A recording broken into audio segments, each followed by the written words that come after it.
Buonasera, per me è un piacere essere qui con voi per parlare di un argomento particolarmente cogente per le imprese. Vi parla un piccolo energivoro che ahimè consuma 4 milioni di metri cubi di metano all'anno e che ha passato un inferno quest'estate quando vedeva i prezzi della borsa olandese crescere in quella misura, non sapendo davvero dove saremmo potuti andare a parare. Questo è un argomento davvero molto importante e consesso le persone che vi parleranno sono tutte ampiamente competenti per parlarne. Vi dico che è un punto centrale, per me, lo dicevo prima con Franco, questo e la difesa del Paese sono i due argomenti centrali per la sustenance di un Paese che ambisce a essere la 7ª potenza industriale del pianeta. Ecco, penso che faremo bene a concentrarci più profondamente, perché sono saltati tutti i paradigmi del nostro approvvigionamento energetico. Dipendevamo fortemente dalla Federazione Russa, oggi dipendiamo fortemente dalla Repubblica Algerina. E come voi potrete capire, sicuramente la Federazione Russa è un posto problematico, ma la Federazione Algerina non è un posto tranquillo. Ci ricordiamo 10 anni fa una guerra civile con 200.000 morti. Bene, io con questo passerei la parola al conduttore in maniera tale da approfondire quanto più possibile, perché tanto c'è da dire, tanto c'è da fare e penso che il nostro sistema delle imprese, soprattutto le medie e piccole, ha un bisogno di luce e di chiarezza su quanto dovrà mettere in atto per rispondere a queste sfide. Grazie. Grazie, adesso la parola al professor Lorenzo.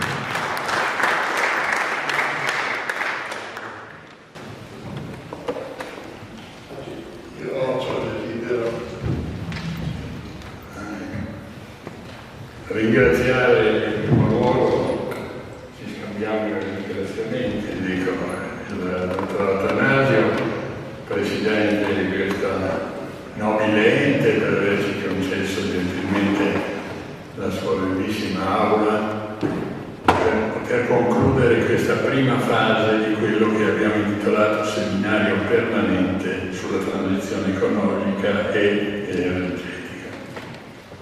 Un po' saluto anche tutte le autorità, almeno quelle che sono già arrivate e quelle che arriveranno, e ringrazio in particolare tutti coloro che hanno accettato di partecipare a questa tavola rotonda, persone che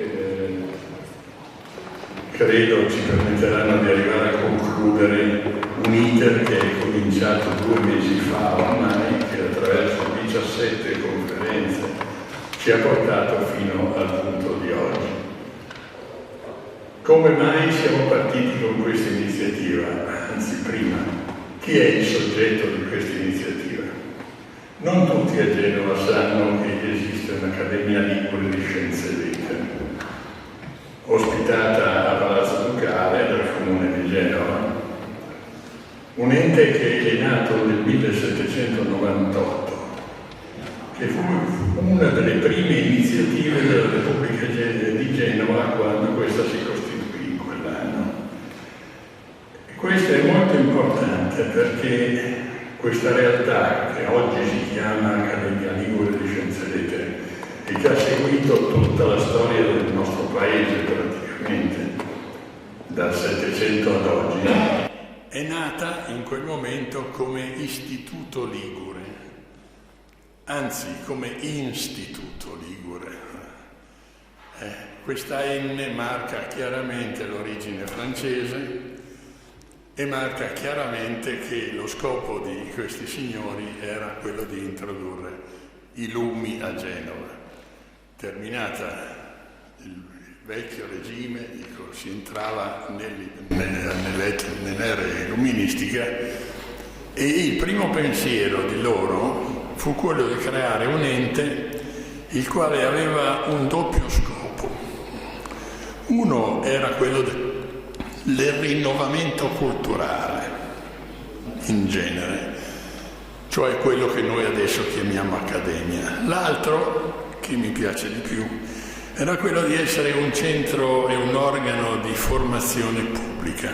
Quello che la Repubblica ha sentito subito è che era importante disporre di qualche ente il quale provvedesse a costruire, perché non esisteva tutto il sistema dell'educazione pubblica nella nuova realtà, e che contribuisse, sta scritto proprio nell'atto fondazionale, a far conoscere i loro diritti e doveri ai cittadini.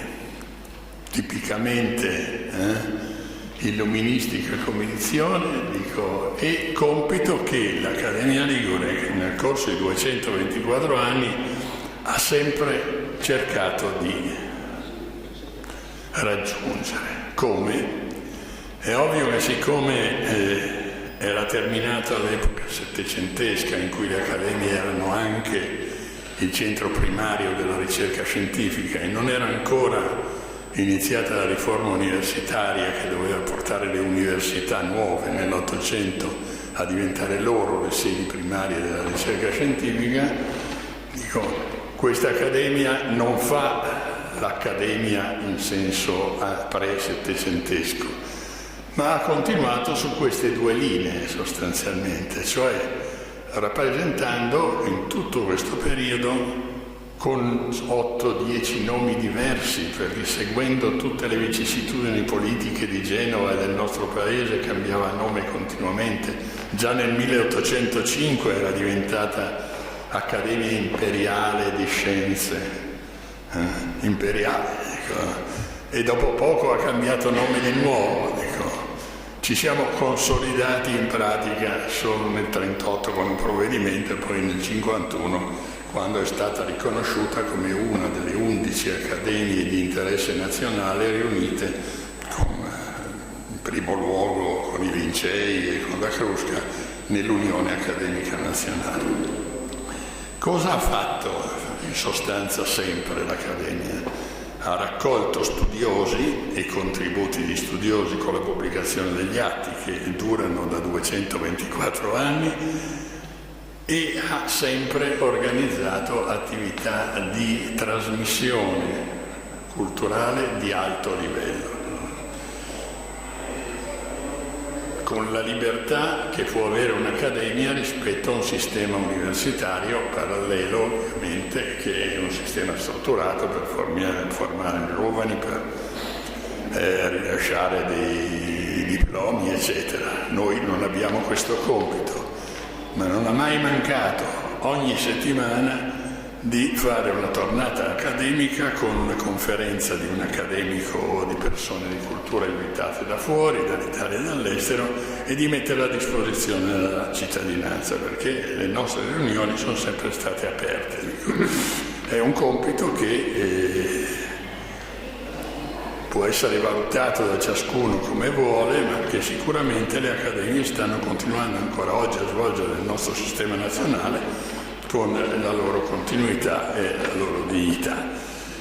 Vengo al problema di oggi. Come abbiamo identificato il tema e perché? È indubbio, inutile dirlo, che la transizione ecologica e la transizione energetica non sono un tema, sono il tema dell'umanità per i prossimi decenni, a partire da 20-30 anni fa. Perché siamo già molto in ritardo, già parecchie decine di anni fa, io ricordo di essere andato negli Stati Uniti nell'80 e già si parlava del problema del riscaldamento. Tornai in Italia e nessuno ci voleva credere, neppure mia moglie, dice, ma sono fandonie che si raccontano così, come si fa a sapere così. Oggi tutti sanno, che è provato con le serie storiche quello che è stato il livello del riscaldamento, e poi oggi si accorgono anche dai risultati climatici che qualche cosa è successo, anche solo senza rispetto a quella che era la nostra età giovanile, no? Quindi ormai si dà per scontato questo fatto, ma non bisogna considerarlo come scontato, perché poi concluderò proprio con questo. C'è ancora molta inerzia e molta ignoranza in giro, e questo è il motivo per cui abbiamo deciso di dedicare tutte le nostre forze organizzando qui a Genova, devo dire per primi tra le accademie italiane, un seminario che poi abbiamo definito permanente, che significa che proseguirà su questo tema. È stato facile, devo dire, trovare all'interno dell'Accademia e tra gli amici un gruppo di persone che non nomino perché verremo meno a quello che è lo scopo sociale e civico della nostra iniziativa di offrire qualche cosa al mondo genovese e al mondo in generale. Di persone che si sono impegnate, hanno realizzato un programma che tutti loro signori possono vedere, che ci ha portato attraverso 17 conferenze di specialisti di primissimo ordine, a avere un panorama molto più completo di quello che si pensasse perfino all'inizio. Tanto completo che mentre all'inizio avevamo pensato di fare un seminario tout court, abbiamo deciso di aggiungere l'aggettivo permanente perché in nessun modo ci siamo resi conto sarebbe stato possibile anche con 17 conferenze coprire l'insieme dei temi che si sono presentati, e credo che la prima conclusione che si può tirare, ma che oggi sarà questa tavola rotonda a considerare, è che bisogna proseguire e proseguire su questo tema, perché la dinamica degli avvenimenti è estremamente spinta. Volendo tirare una rapida conclusione, perché non posso essere lungo, i tempi devono essere lasciati alla tavola rotonda, io sinteticamente direi questo, che dal punto di vista della ricerca scientifica l'impressione, chiamiamola così, è estremamente positivo, c'è impegno, c'è quasi entusiasmo, non solo in Italia, non solo a Genova, ma in tutto il mondo veramente, per trovare le soluzioni a questo che non è un problema, è un complesso quasi inestricabile di problemi, quasi inestricabile. La ricerca scientifica, difatti per la prima volta nella mia lunga vita di scienziato, in 50 anni io ho sentito sempre i ricercatori lamentarsi di non avere fondi. Non abbiamo mai sentito in questa occasione, non abbiamo i fondi per affrontare. Tutti hanno detto no, anzi, ci sono finanziamenti che arrivano da tutte le parti, Quindi la ricerca è pronta, anzi sta lavorando. E aggiungo, anche il mondo aziendale dà esattamente la stessa impressione. Le aziende che hanno parlato, che si sono presentate in tutti gli discorsi, hanno dimostrato di essere all'altezza della situazione, a partire dalle genovesi, che anzi sono in prima linea, alcune di queste. Quindi anche il mondo aziendale, il mondo delle imprese, è impegnato al massimo per portare dalla scala della ricerca alla scala tecnologica delle applicazioni in tutti i settori. Il quadro quindi sarebbe estremamente positivo, uno dice sì, però vengono le dolenti note, la più forte delle quali è la geopolitica. È un tema il quale si interseca fondamentalmente con tutti i problemi geopolitici, e questi non sono affatto rassicuranti. Sto parlando a tutte persone che hanno perlomeno letto i giornali. I risultati di Sharm el Sheikh non sono stati in progresso rispetto a Glasgow l'anno scorso, ma molto probabilmente sono stati un regresso, perché stati che allora si erano impegnati o erano intervenuti non sono più intervenuti, non è intenzione di farlo. Ora, se non c'è su un problema che è un problema mondiale, perché Guterres, il segretario delle Nazioni Unite, aprendo Sharm el Sheikh, ha usato un termine pesante, che siamo avviati al suicidio collettivo. se non riusciamo a trovare una soluzione a livello globale, noi qui a Genova o in Liguria possiamo fare tutte le pale eoliche che vogliamo, andiamo alla ERG, risolviamo rapidamente il problema, ma non credo che la ERG non sia in grado di risolvere il problema del mondo. Quindi è necessario che la geopolitica trovi un assetto. È ovvio che dalla geopolitica discende poi tutta la politica.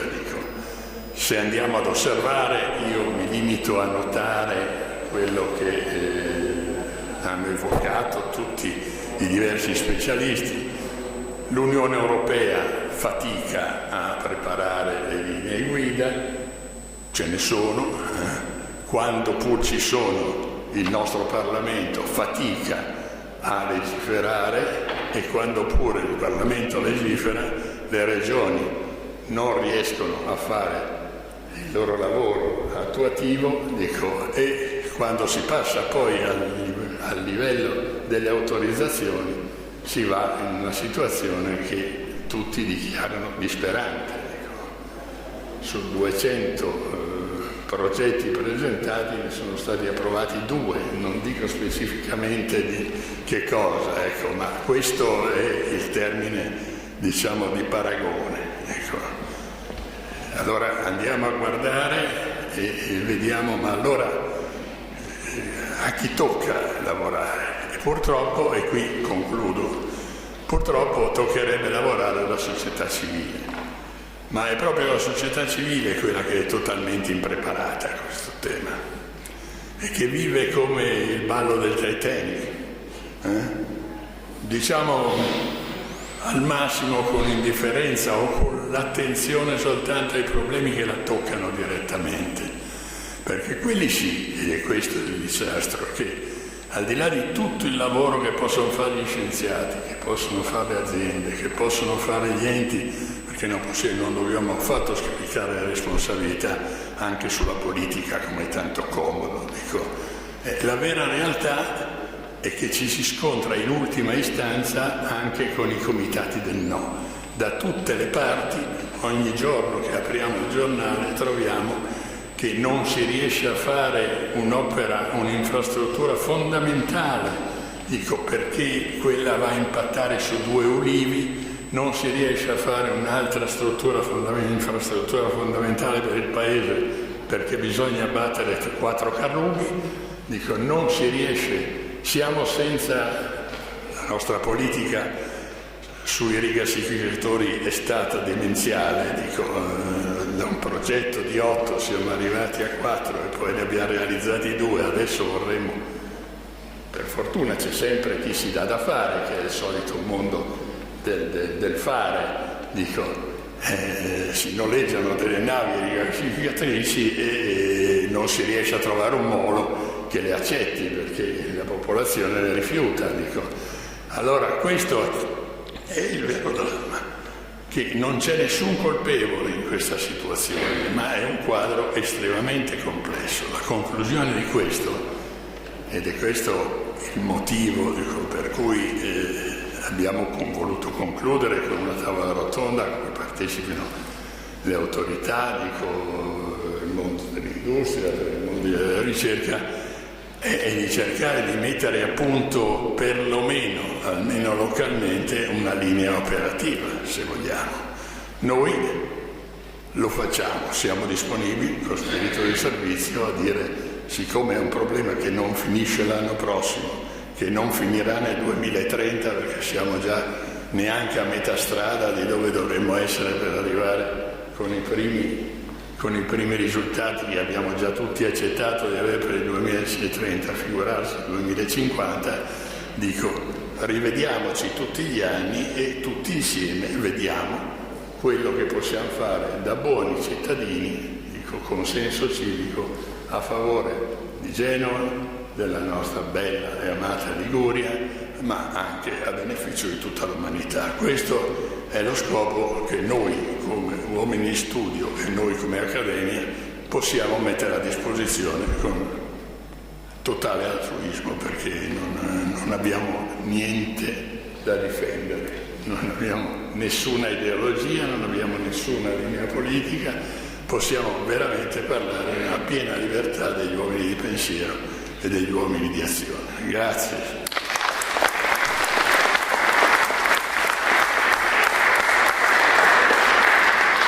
Grazie professor Lorenzelli, col suo intervento ha reso il mio lavoro molto più semplice, perché ha introdotto in maniera già di contenuto il pomeriggio di oggi, che è diviso in due parti. Lo dico subito perché non sono l'unico moderatore. Insieme a me c'è il professor Augusto Aristide Massardo, che tutti conoscete. Io modererò la prima parte della tavola rotonda, nella quale sono coinvolti le cosiddette autorità, un termine che non mi è mai piaciuto, le istituzioni, diciamo, chi ha una responsabilità pubblica, quindi il sindaco, quindi il presidente Totti, che arriverà sicuramente e che è già stato chiamato in causa, e poi abbiamo messo in questo primo panel anche il padrone di casa, il presidente della Camera di Commercio, e ci mettiamo anche Umberto Risso, presidente di Confindustria, e invece il professor Massardo interloquirà con le imprese, le aziende che saliranno sul palco in un secondo momento. Quindi io adesso invito a salire, a sedersi con noi, se c'è anche l'autorità dell'energia che sarà qui rappresentata da Andrea Gagliani e che salirà sul palco, e il professor Massuco che rappresenta l'università. Io invito questi a salire sul palco e noi diciamo che quindi il sindaco Risso, il professor Massucco, Gagliani, ci stiamo a fare il calcolo delle sedi.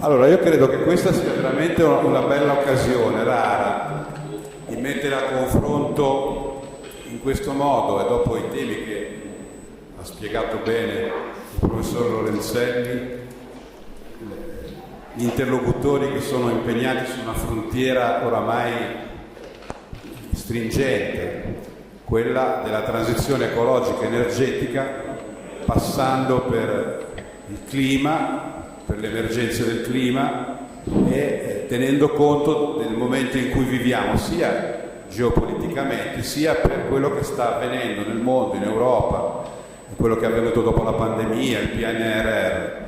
È un'occasione unica. Io, se fossi stato un bravo giornalista e avessi un bel giornale a disposizione, avrei tratto da queste 17 conferenze e dalla relazione di tanti scienziati e professori, accademici, esperti, non so quanti titoli importanti su quello che sta avvenendo e su com'è delicato questo passaggio che l'umanità, che il nostro pianeta sta affrontando in questo momento. Veramente c'era da allarmarsi, c'è da allarmarsi, c'è da vivere col fiato sospeso, c'è da chiedersi qual è il futuro delle nostre generazioni, dei nostri figli, dei nostri nipoti, se non si pone mano a questa emergenza, se tutti i vari processi che sono partiti e nei quali si possono vedere anche dei segnali di ottimismo, di speranza, perché ci sono, lo diceva Lorenzelli, nella ricerca, nell'impegno delle aziende e nella visione delle istituzioni ci sono dei segnali di speranza, però il tempo stringe, le emergenze aumentano, il carbone fossile si sta esaurendo, le difficoltà per mettere in piedi altri impianti che sostituiscono con le energie alternative quelle tradizionali faticano per mille motivi a insediarsi. Insomma c'è tanta materia in discussione. Allora io partirei proprio da questo, con il sindaco, mi sembra giusto far parlare per primo, perché ha la responsabilità di un territorio, perché anche il sindaco della città metropolitana, perché anche il presidente dell'ANCI, quindi rappresenta tutti i comuni, e perché lo dice sempre, ce lo ripete tutte le volte, un manager, è stato un manager, sa cosa sono le aziende, sa quali sono i processi decisionali, sa come si affrontano e quindi ha la coscienza dei mezzi che si possono avere istituzioni, ma adesso ha anche la coscienza di come gli enti locali possono trovare una serie di difficoltà, la burocrazia, la lentezza, gli apparati legislativi, e quindi ci può dire dal suo punto di vista, che è sempre un punto di vista di speranza, così, di ottimismo, di spinta positiva, qual è la sua posizione rispetto a questa transizione, alle difficoltà che si affrontano, con un particolare che l'Accademia ha voluto mettere in luce: il PNRR, cioè i finanziamenti che possono arrivare dall'Europa in questo momento ai progetti che si devono inserire in questa visione globale, diciamo, di riequilibrio ambientale. Quindi si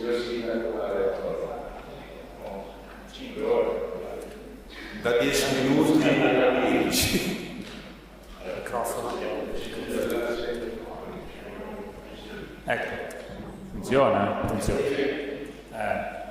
Bene, innanzitutto buon pomeriggio a tutti, grazie per l'invito, per me è un piacere essere qui. Cominciamo con, sì, è bella questa idea, cominciamo con un po' di speranza. Allora, tanto parliamo di transizione ecologica, che vuol dire anche transizione energetica, ma non solo transizione energetica. Ecologica vuol dire tante cose, non è solo un problema di energia, ma un problema di comportamento delle nostre società civili, secondo me. Cioè tutti quanti, mi sembra che qui siamo tutti d'accordo, dobbiamo renderci conto che c'è un problema che dobbiamo risolvere.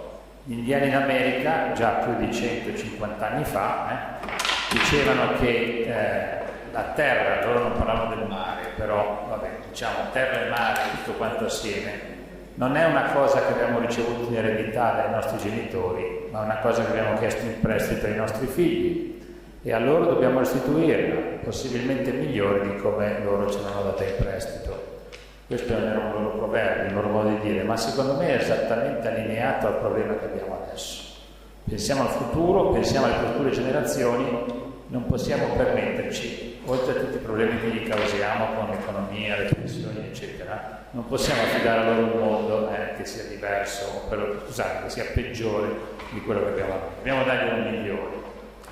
Io sono fiducioso perché quelli con i capelli bianchi come me, oggi c'ho il perettino però, perché c'ho una ferita, non è per quello. Però quelli con i capelli bianchi come me sanno, io sono del 59, sono nato nel 59, e quando andavo alla spiaggia negli anni 70 a Nervi, posto di altissima qualità, l'acqua era gialla, non so se lo ricordate, era gialla, galleggiavano cose che non posso descrivere in questo momento, e alla sera, ecco, vedo Garrone che lo sta dicendo che era tondo, alla sera andava a pulirsi, la mamma andava a pulire i piedi perché c'erano le cosiddette granelline di morchia, no? Che si erano depositate sui sassi.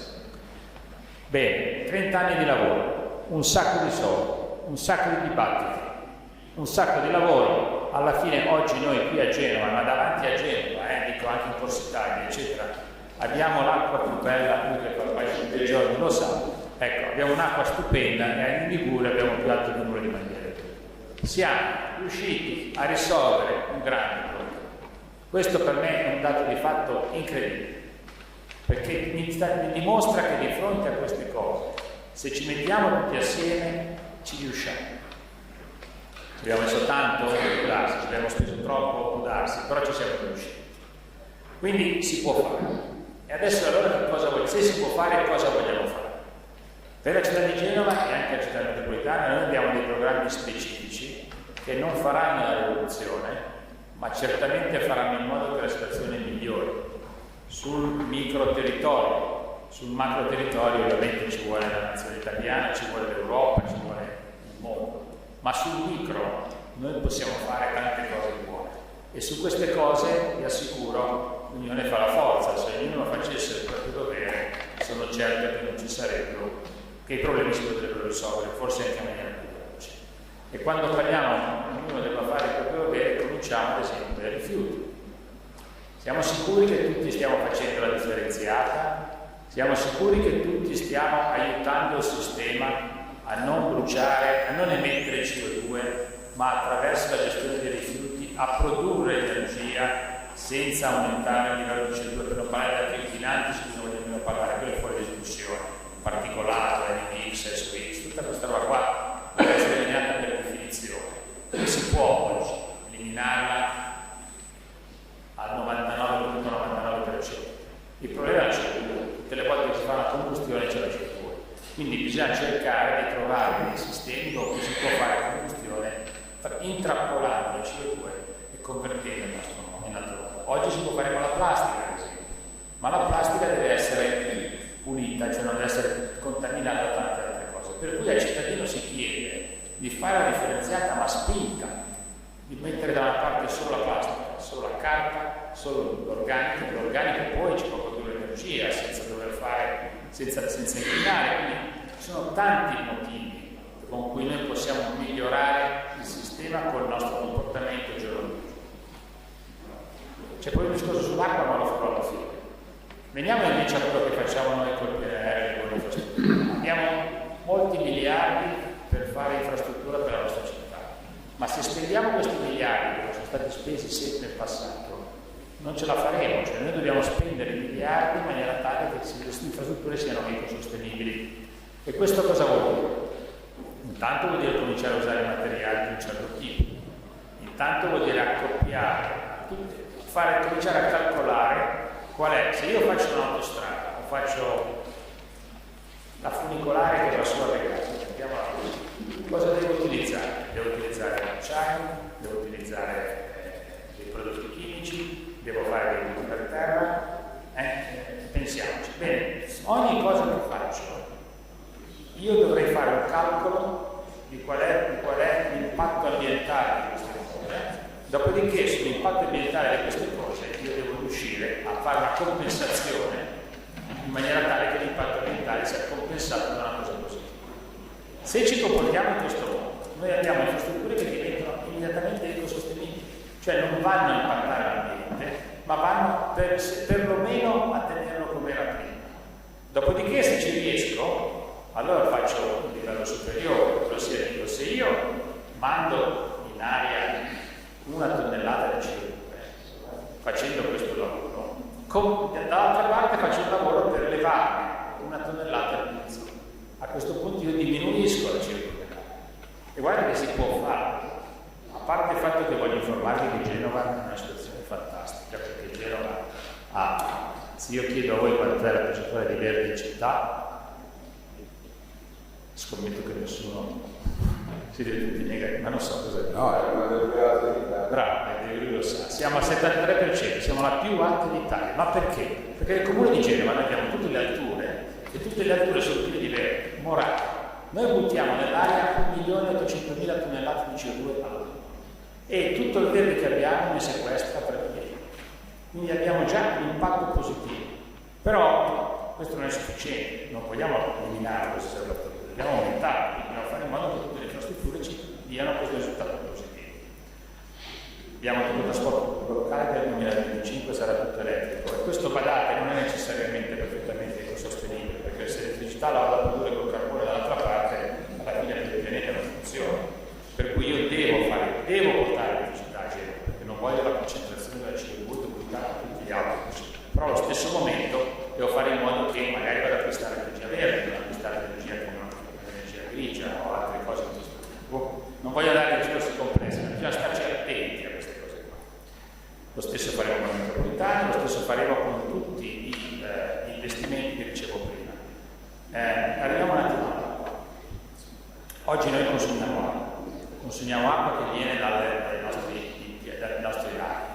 Ecco, l'acqua che viene dai laghi, quindi me lo dicono loro, è l'energia più verde in assoluto. L'acqua che cade produce energia elettrica, è rinnovabile, verde, non dà fastidio a nessuno. Ma perché abbiamo così poche dighe, così pochi laghi? Qualcuno ha fatto un calcolo che noi in Italia potremmo essere assolutamente indipendenti dal punto di vista energetico se solo mettessimo un certo numero di dighe tra l'Appennino e le. Perché? Perché abbiamo qualcuno che non vuole le dighe? Perché abbiamo qualcuno che pensa che roviniamo degli alberi e noi mettiamo da un'altra parte? Perché non mettiamo le palle eoliche sulla diga? Perché qualcuno dice che rovinano il panorama.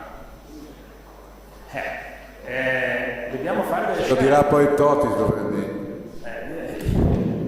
Cioè abbiamo 7 km di diga, 7 km di diga che se soltanto, noi abbiamo fatto una proposta, se all'interno della diga mettessimo 20 metri di pannelli solari galleggianti, oggi in Danimarca li usano regolarmente, e questi 20 metri li mettiamo per 7 km, noi facciamo 60 megawatt, che è la metà dell'energia che serve a solo con pannelli solari. Se poi ci mettono anche le palle eoliche, cioè dobbiamo pensare a queste cose qui, ed è bello che i due ministri, nella notizia di oggi, i due ministri, il ministro della transizione ecologica e il ministro della cultura si sono incontrati per far sì che non ci siano più in futuro questi signor no che dicono sempre no, non si può fare, perché molte volte il problema della palla eolica è un problema che dà fastidio all'ambiente. Allora bisogna fare in modo che i due ministri si parlino. Ieri hanno dato un comunicato stampa, io ho fiducia che si possa arrivare a una soluzione anche per questo motivo. Tu non ci credi? Io però vi voglio dire che le pale eoliche sono una cosa importante. L'altro giorno, la domenica scorsa ero in barca, guardate che da noi, fuori in barca, si vedono le pale eoliche sopra Savona. È una cosa incredibile, sono quasi un bello spettacolo, non è roba brutta. Non dobbiamo pensare che queste cose facciano male al panorama, perché altrimenti non facciamo più nessun vantaggio. Pensate all'idrogeno, che è l'altra grossa cosa importante. Ne parleremo. Io non voglio fare un discorso tecnico, però voglio dirvi che oggigiorno ci sono i modi per andare avanti. Bisogna esserne convinti e bisogna avere il coraggio di poter dire qualche sì, non qualche no, qualche sì, indipendentemente da tutti quelli che dicono no, perché altrimenti non ci muoviamo più. E il coraggio di poter dire dei sì, e concludo, è un coraggio che deve esserci negli amministratori che non decidono. Guardate, non servono a nulla. Anche una decisione sbagliata è meglio di una non decisione, perché la non decisione lascia molto fermo. Chi è veloce a prendere una decisione, se la prende sbagliata, è anche veloce a prendere quella giusta e correggere. Chi non prende decisione non funziona, porta il sistema io direi alla dannazione, ma è proprio così. Quindi l'amministratore ha il compito di decidere. Noi vogliamo decidere, vogliamo andare avanti, abbiamo bisogno di qualcuno, di tutti, che ci dia dei consigli giusti, perché nessuno sa tutto, i tuttologi non esistono oggigiorno, però abbiamo bisogno delle persone che ci dicono è meglio fare così che non fare così, e poi decidere e andare avanti. 6 più 5 più 4 sono i miliardi che oggi sono in gioco per la città di Genova e la città metropolitana. Ci ho messo dentro anche i miliardi del terzo anno. Fondamentale. Ecco, abbiamo la possibilità veramente di fare qualcosa di importante. Non chiudiamoci, lavoriamo assieme e ce la faremo. Vi ringrazio. Grazie.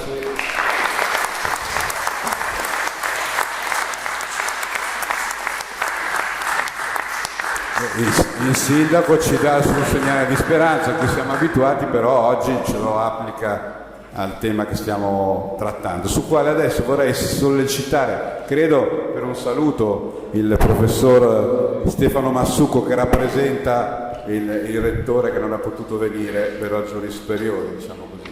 E quindi do la parola a lui. Non so se ha un microfono, no? Sì, penso di avere il microfono.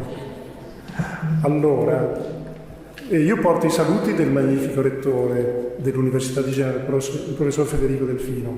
Ha una semplice influenza che però lo tiene bloccato, e quindi porto un saluto. È sinceramente dispiaciuto, l'ho sentito pochi minuti fa con i soliti strumenti, WhatsApp o altro, è sinceramente dispiaciuto di non poter essere presente.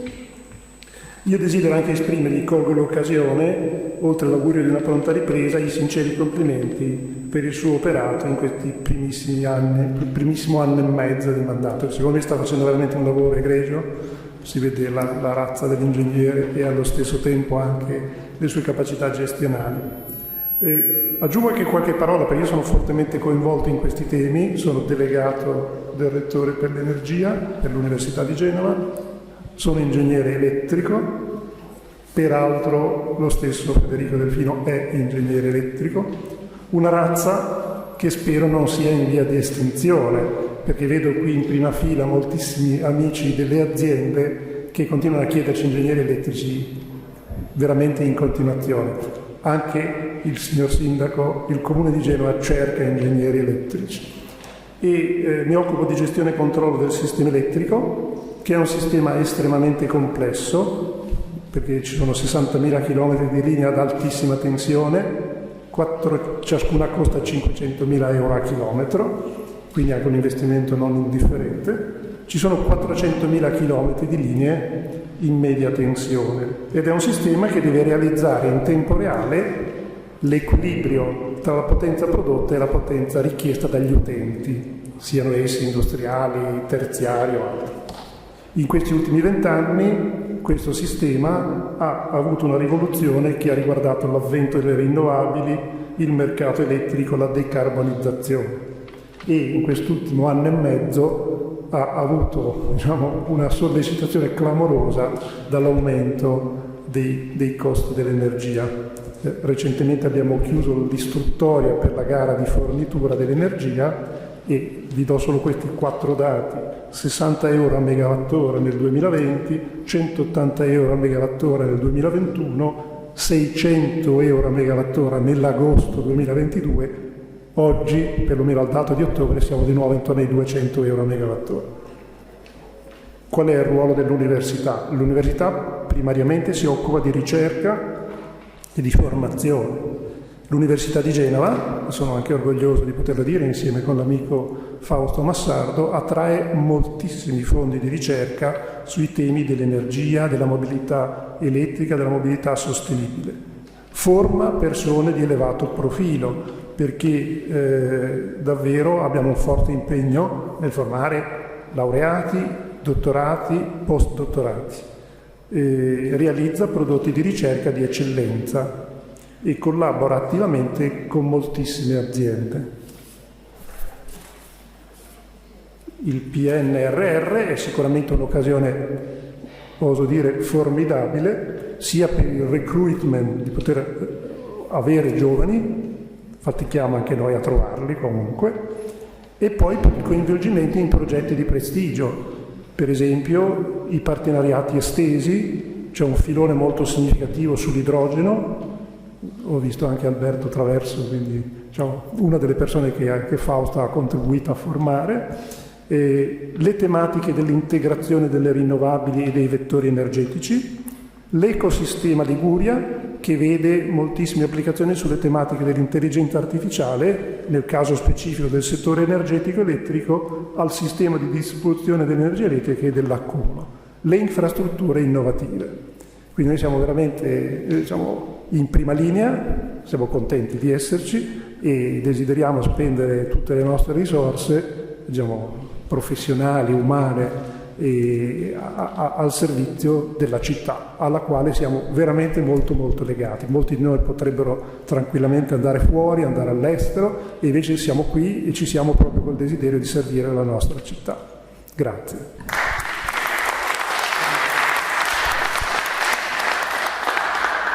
Grazie, siamo del ruolo che ha l'università e grazie al professore per avercelo ricordato.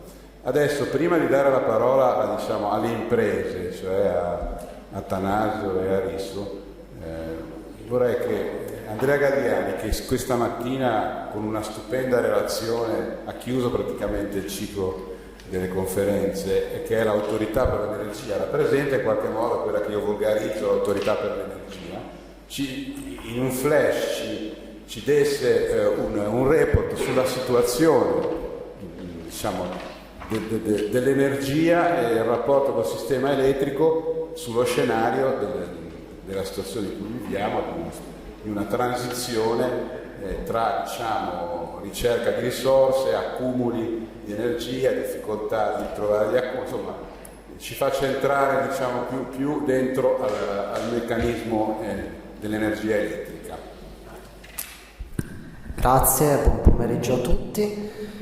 L'Autorità per l'Energia, come sapete, è un'istituzione indipendente sia dal potere politico sia dai soggetti che operano nei settori regolati. In questo modo, tramite la propria regolazione, ha l'obiettivo di definire appunto una struttura regolatoria che sia stabile nel tempo e adeguata a tutto ciò che deve avvenire nel rispetto degli obiettivi europei. I compiti dell'autorità derivano sia dalla legge istitutiva, che risale al 1995, sia dalla normativa europea e quindi inevitabilmente tengono conto di quelli che sono gli sfidanti obiettivi europei. Sono compiti di tipo regolatorio, da cui il nome autorità di regolazione per energia, reti e ambiente. Sono anche compiti di controllo sulle proprie regole, ma sono anche compiti di segnalazione al governo e al Parlamento, e in questo modo l'autorità ha comunque modo di esprimere il proprio punto di vista tramite memorie e pareri durante la costruzione delle leggi e dei decreti legislativi, quindi può anche avere una voce in capitolo durante il processo di formazione della normativa. Ora, focalizzando l'attenzione sul settore elettrico, che è quello che sta trainando la decarbonizzazione, il ruolo regolatorio dell'autorità è in particolare un ruolo molto importante perché deve disegnare un set di regole pronto per accompagnare questa transizione, ripeto, nel rispetto degli obiettivi europei. Questo si esplica tramite una pluralità di azioni.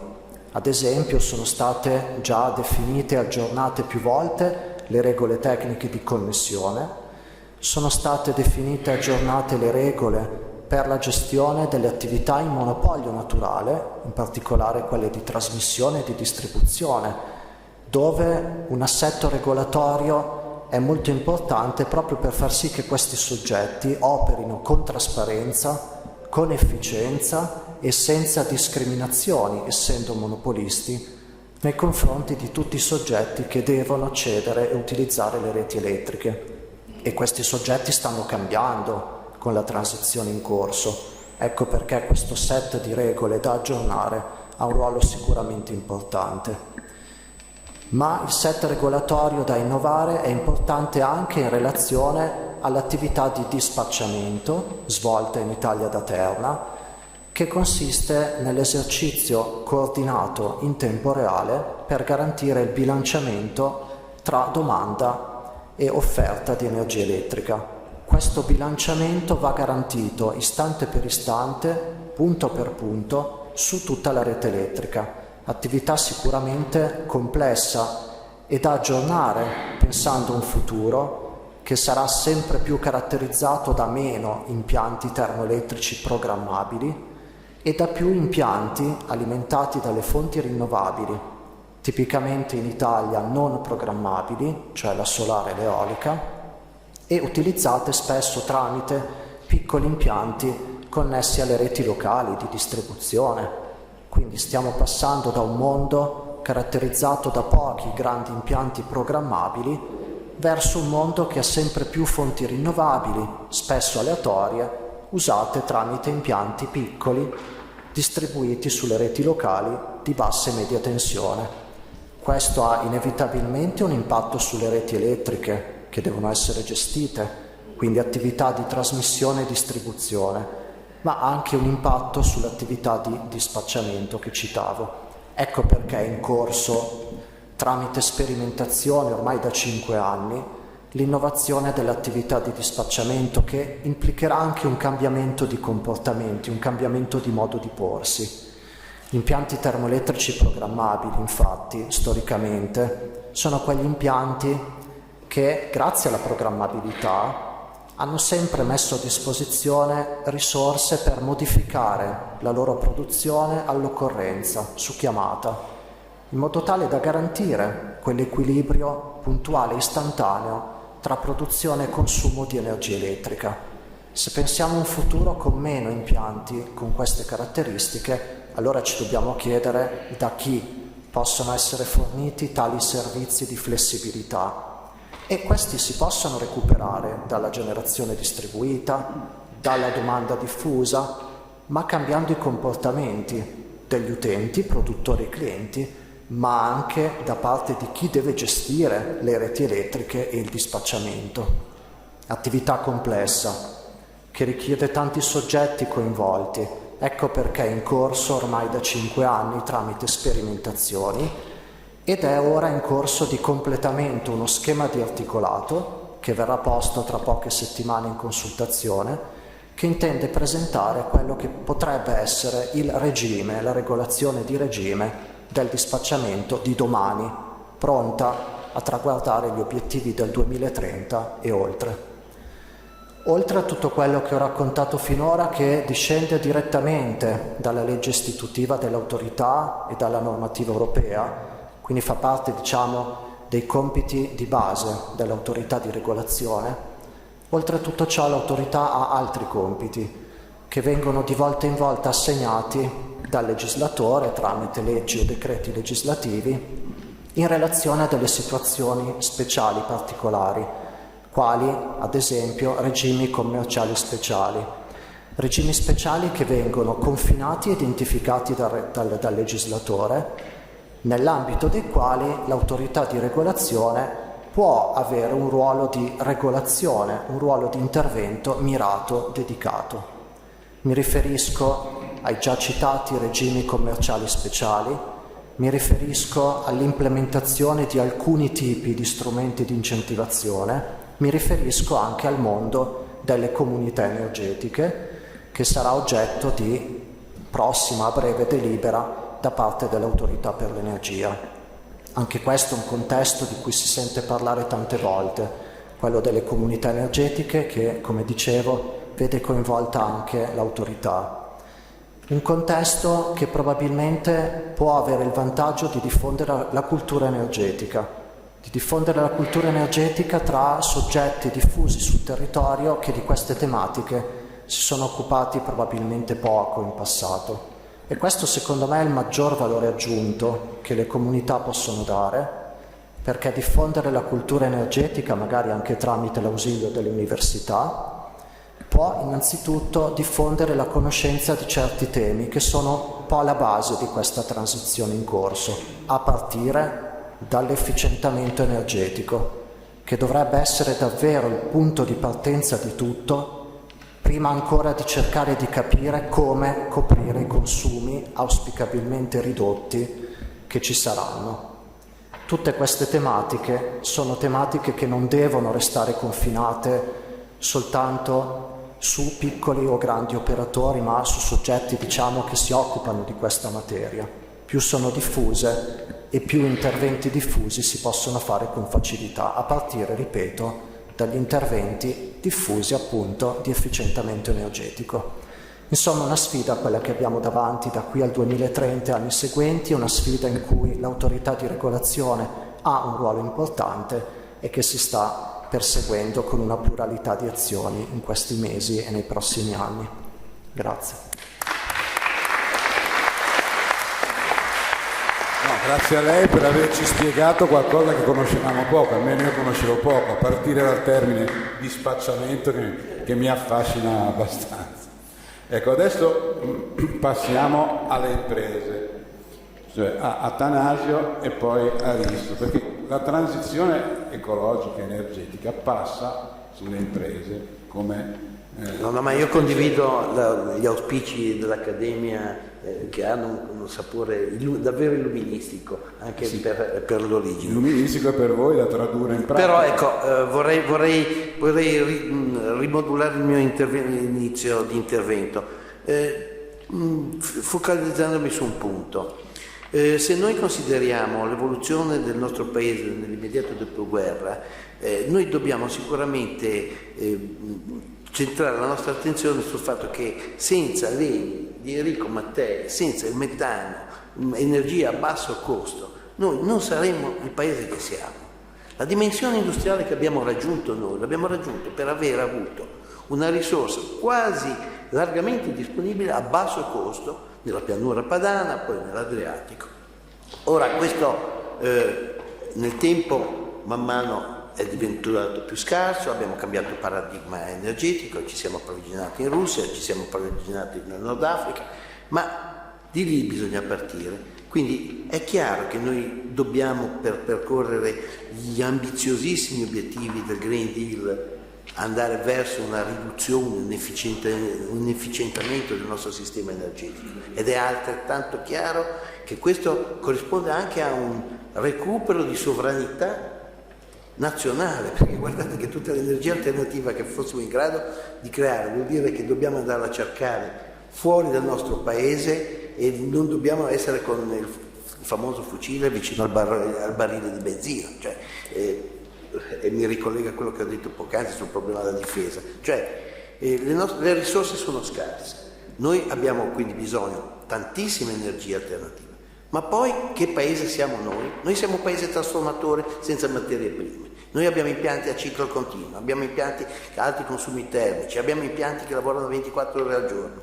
Ma signori, per fare l'alluminio, l'acciaio, il vetro, la petrolchimica, la ceramica, noi o abbiamo un programma nucleare vero, o se non abbiamo un po' di carburanti fossili per un tempo limitato finché non avremo alternative funzionali effettive, lo dovremo avere. Cioè non possiamo pensare di vivere in un paese che vuole avere per esempio una siderurgia o vuole avere una petrolchimica e non ha più i carburanti fossili.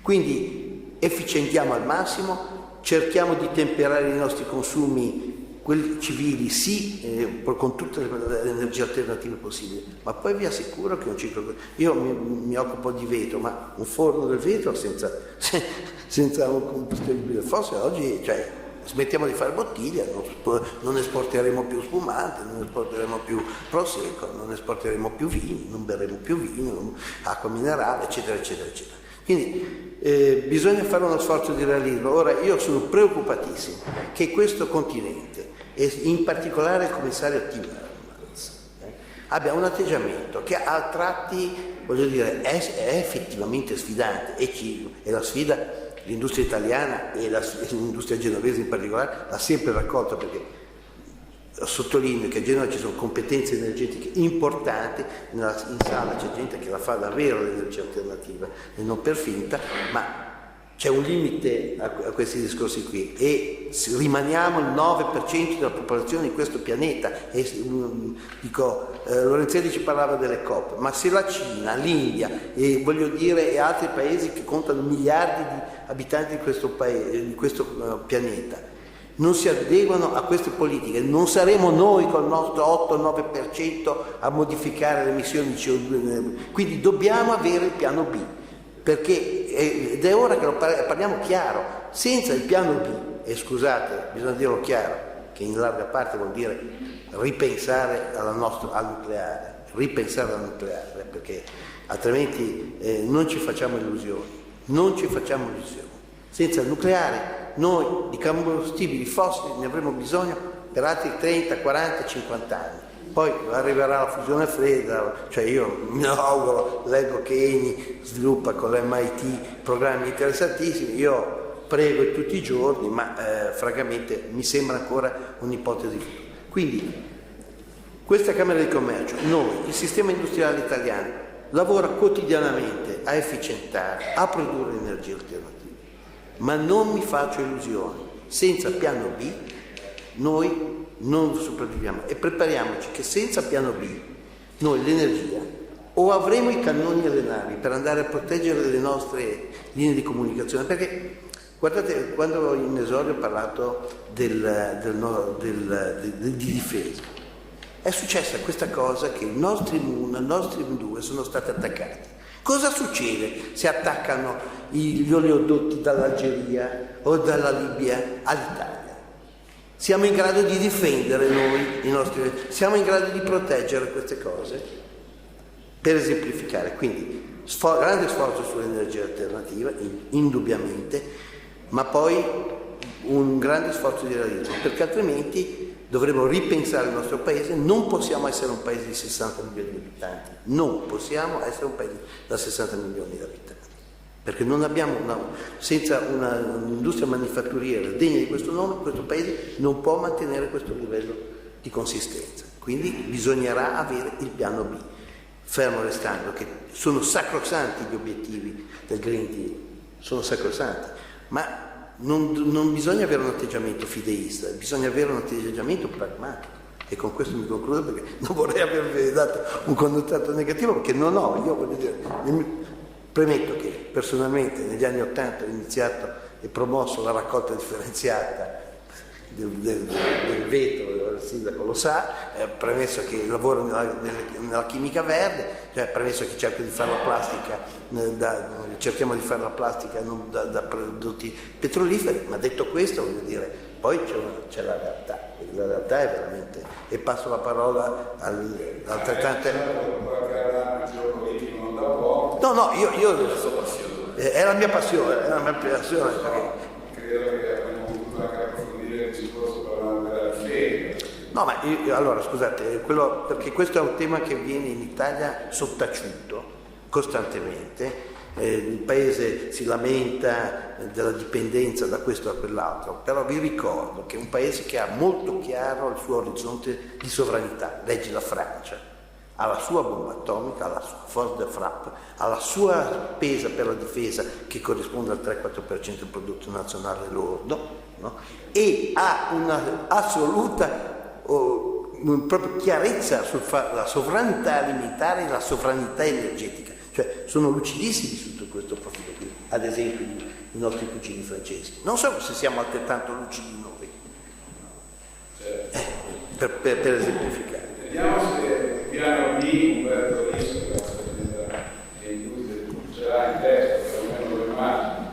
No, piano B significa pragmatismo e realismo, evidentemente. Tanto buonasera a tutti.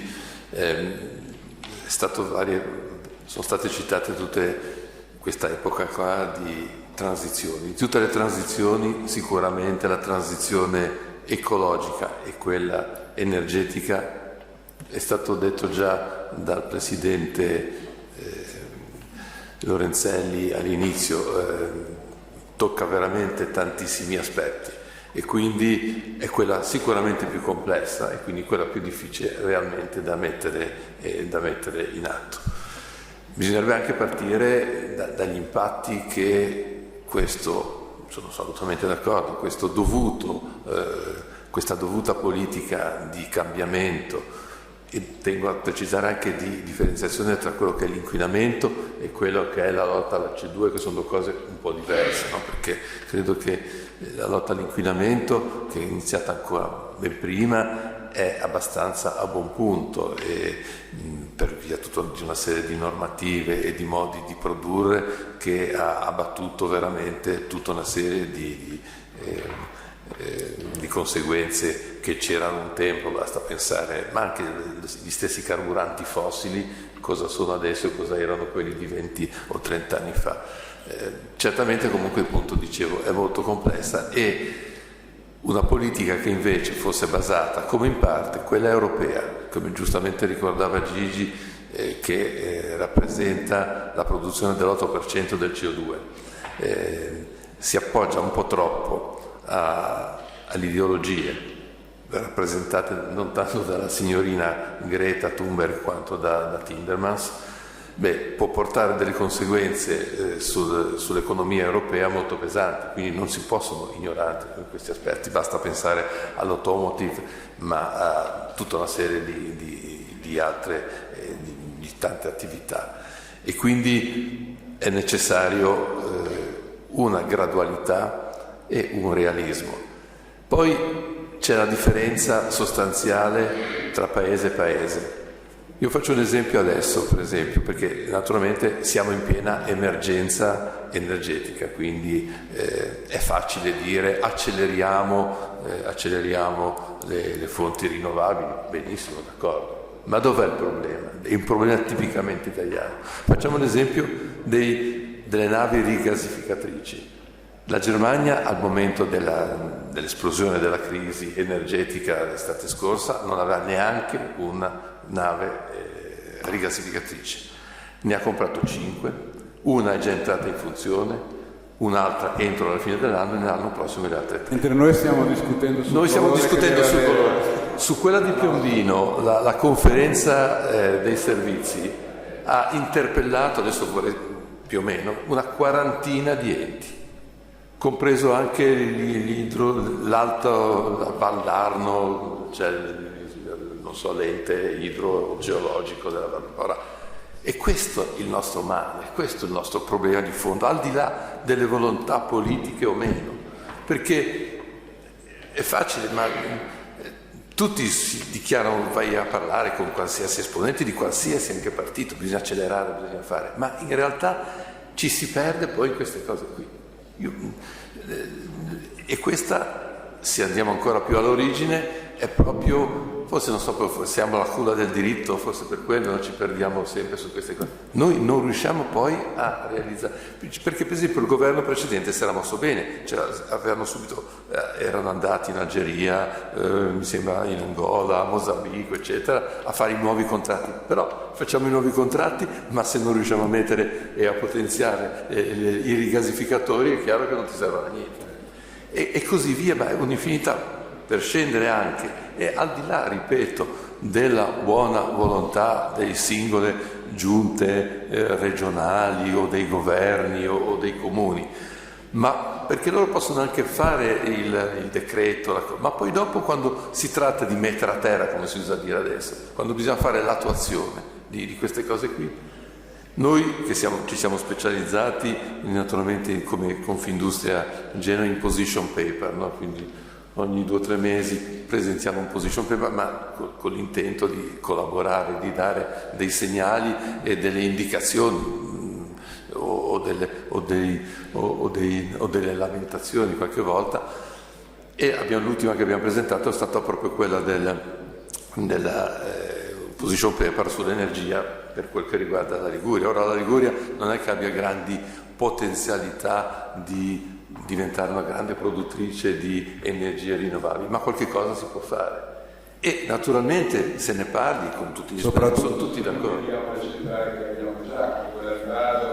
Sì, beh, appunto, ma però poi siamo in attesa, non sappiamo quali sono, cioè praticamente in tutte le aree non si possono mettere non solo naturalmente l'eolico, che è anche limitato come potenzialità, anche se la regione Liguria è la regione del nord che ha più possibilità di eolico di tutte le altre. L'eolico tipicamente va bene nel sud, ma anche sul fotovoltaico, per esempio. E allora segnaliamo questo, lo si sa, ma poi un po' perché naturalmente a livello governativo la legge è fatta, ma mancano naturalmente i decreti attuativi, come sempre. In quasi 1000 noi siamo bravissimi a legiferare, poi per mettere a terra queste leggi qui non ne usciamo mai. E questo qui è un problema, questo ci rallenterà sempre. E poi un'altra questione, certo, l'elettrico per carità, qualche magari spizzare la lancia anche verso qualche molecola, sia pure magari idrogeno, però è possibile, perché poi ci sono anche siamo bravi per esempio nell'economia circolare. Allora l'economia circolare porta a produrre di fatto poi i gas biologici, e poi da lì magari arriviamo poi anche all'idrogeno, eccetera. Quindi ci sono una pluralità tecnologica che gli ideologi, gli estremisti dell'ecologia non vogliono sentire. Deve essere solo una e devono essere solo quelle. Ecco, questi atteggiamenti qui, che si sposano facilmente con una pubblica opinione assolutamente ignara, con narrazioni semplicistiche che vengono continuamente fatte. Ecco, questi sono i veri nostri problemi, perché altrimenti noi siamo una specie di enorme molo nel Mediterraneo che è pieno di gas, abbiamo vento, abbiamo tutto, ma poi non riusciamo a realizzarlo. Quindi non si può essere negativi, non si può essere pessimisti, ma realisti sì, ed è, io credo, un obbligo che dobbiamo avere un po' tutti quanti.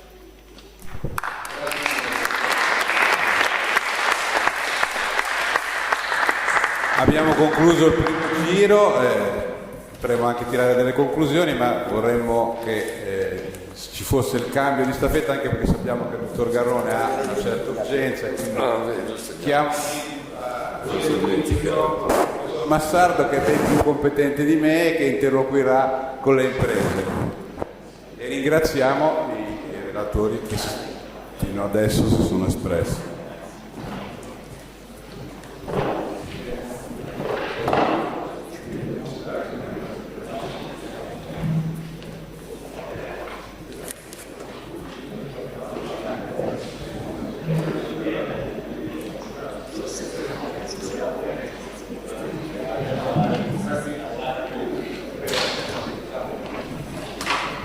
Io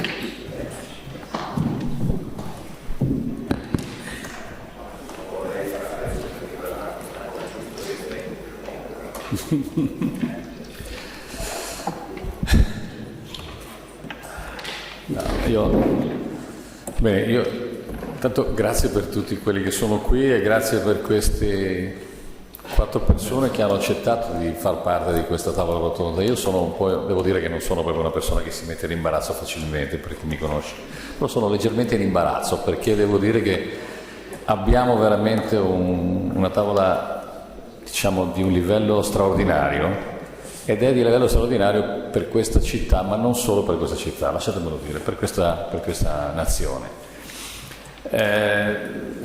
Mi sono pensato tante domande, poi ogni volta che qualcuno parla viene da cambiare. Questa storia della transizione è un oggetto che mi cambia la vita quotidianamente, quindi ogni giorno leggo un articolo, sento una cosa, lavoro con i miei collaboratori all'università, facciamo una nuova ricerca, escono cose continuamente, quindi è un momento esaltante per chi fa ricerca, lo dico serenamente, è un momento molto importante per tutti noi, e quello che diceva il sindaco degli anni di America, io me lo ricordo e me lo raccontavano nell'88 quando stavo a Calgary in Alberta a lavorare là. Noi abbiamo delle responsabilità verso il futuro. Allora, io inizierei in ordine, come volete, non c'è problema. La mia non è una provocazione, è semplicemente quando voglio aiutare uno studente gli dico mi parli di quello che vuole. Ecco, adesso, dato che siete persone che conoscono questo argomento e siete molto addentro, abbiamo avuto il piacere di sentire i vostri tecnici parlare e hanno fatto dei seminari che sono stati, io a mio avviso, lo dico serenamente, non sono uno che lo fa per eccezionale dal punto di vista tecnico. Mi riferisco in particolare a Erg, Rina, Duferco. Purtroppo abbiamo avuto un piccolo problema con Ansaldo, ma sapete tutti il motivo. È quindi importante in questo momento sentire che cosa pensate voi come capo azienda, perché questo è importante. Abbiamo 3 capi azienda, oltre che 2 persone che sono anche di riferimento, Federmeccanica e Federacciai. Che cosa pensate di questo momento della transizione in senso lato e quali sono secondo voi diciamo, le opportunità e i rischi principali di questo momento? Cominciamo. Come volete, prego.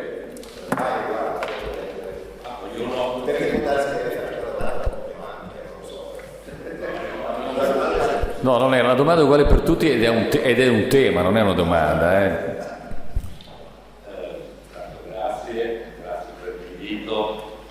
Io risponderò a questa domanda. Vedete, risponderò a questa domanda ovviamente nell'interesse della mia azienda e di quello che cerchiamo di fare. Poi ognuno mette del suo e ognuno esprime le proprie opinioni, la propria prospettiva. Lo dico perché insomma l'ERG ha quasi 90 anni di vita, come sapete tutti, da mio nonno Edoardo, da mio padre, ha costruito, come dire, questo valore d'azienda fondato sul petrolio, la raffinazione del petrolio e la distribuzione petrolifera. Poi a un certo punto, nel 2008 più o meno, abbiamo cominciato a fare la nostra transizione aziendale e in 10 anni siamo passati dad essere operatori petroliferi ad essere operatori nell'energia rinnovabile. Un lavoro enorme dal punto di vista, come dire, finanziario, economico, organizzativo, perché molti che non sanno bene la complessità del mondo dell'energia pensano che petrolio ed energia elettrica siano cose simili, mele, pere, invece sono business completamente diversi, non hanno niente a vedere l'uno con l'altro, sia dal punto di vista industriale, sia dal punto di vista dell'organizzazione aziendale, sia dal punto di vista della distribuzione, della regolazione, come ha detto molto bene prima il rappresentante dell'autorità dell'energia. Quindi un mondo nuovo, abbiamo cercato di rinnovare le nostre competenze professionali siamo diventati in 10 anni il primo operatore italiano nell'energia eolica, con più di 1 gigawatt di produzione installata. Siamo tra i primi 10 operatori eolici europei e abbiamo praticamente nel piano industriale del 2021-2026 contiamo di arrivare a circa 4,6 gigawatt di potenza eolica e solare installata, che è uno sforzo enorme finanziario per un'azienda come la nostra. Siamo un colosso dell'energia, come per esempio l'ENA, per parlare di aziende italiane. Stiamo creando valore, stiamo facendo esperienza, insomma svolgiamo la nostra parte in un settore complesso. Settore reso ancora più complesso con, come dire, gli sconvolgimenti negli ultimi 2 anni, 1 anno e mezzo, che non è solo la guerra ucraina, il corto del gas dalla Russia, c'è stata una serie di componenti, quasi una tempesta perfetta, che ha portato, come diceva il professor Mazzucco prima perfettamente, il pool, che è il prezzo unitario nazionale dell'energia elettrica, da 60 euro megawattora fino a 600 nello scorso agosto, cioè è arrivato anche a 700, 750 e quindi la conseguenza sul caro bollette e quant'altro che conoscete benissimo. Cosa è successo? Da una parte, dopo 2 anni di rallentamento fortissimo dell'economia mondiale a causa della pandemia, c'è stata la crisi economica che ha messo in crisi tutta la catena del lavoro, dai trasporti ai produttori, perché si era adattata, tutto il sistema industriale si era adattato, come dire, ad una crescita lenta. Secondo, quest'estate è stata non solo in Italia, ma anche se ha avuto poco impatto sull'Europa, ma negli altri paesi europei, ma anche in Cina, ma anche nel Middle East, ma anche nel Sud America, l'estate più secca degli ultimi 40 anni. Quindi non è piovuto, quindi non abbiamo avuto il contributo dell'energia rinnovabile idroelettrica. E manca questo. Poi c'è stata la guerra, c'è stato, come dire, da parte della Russia, la Russia ha rispettato solo i contratti, non ha come dire, venduto gas in eccesso rispetto ai contratti, e quindi queste componenti messe insieme, e poi c'è stata la distribuzione. Quindi tutte queste componenti hanno creato, hanno generato il problema del fatto che i prezzi siano decuplicati. Ora, il tema qual è? Mi riferisco al ragionamento strategico che ha fatto l'amico Ligia prima. Questo è un paese che dal punto di vista industriale non può permettersi di non avere una politica energetica che tenga conto della diversificazione delle fonti di approvvigionamento. Non solo può permettere. Io sono sempre stato favorevole alla diversificazione delle fonti, perché la diversificazione delle fonti prima di tutto ci rende più flessibili e meno, come dire, passivi rispetto a fenomeni geopolitici. Pensiamo ai tempi del petrolio, alle tensioni internazionali nei paesi, come dire, produttori, e quello che ne è conseguito in termini di fluttuazione dei prezzi del petrolio e quello che c'è stato. Adesso c'è l'esempio del gas, con una differenza, che mentre il petrolio veniva trasportato via nave e veniva sbarcato nei porti oppure portato dalle raffinerie e poi lavoravano il petrolio e distribuivano via nave i prodotti finiti, il gas passa nei tubi e i tubi sono molto più rigidi in termini di trasporto, e i tubi per cui realtà sono pochi, fondamentalmente, da paesi non esattamente stabili dal punto di vista politico. Però per anni, abbiamo tutti ricordato ora qualche Sassolino, per anni leggevamo a dialetto in televisione, sui giornali, campagne stampa, il metano ti dava una mano. Con una mano di un bambino, no? Ti faceva vedere che ti dava una mano, non solo perché costava meno, ma anche perché non inquinava.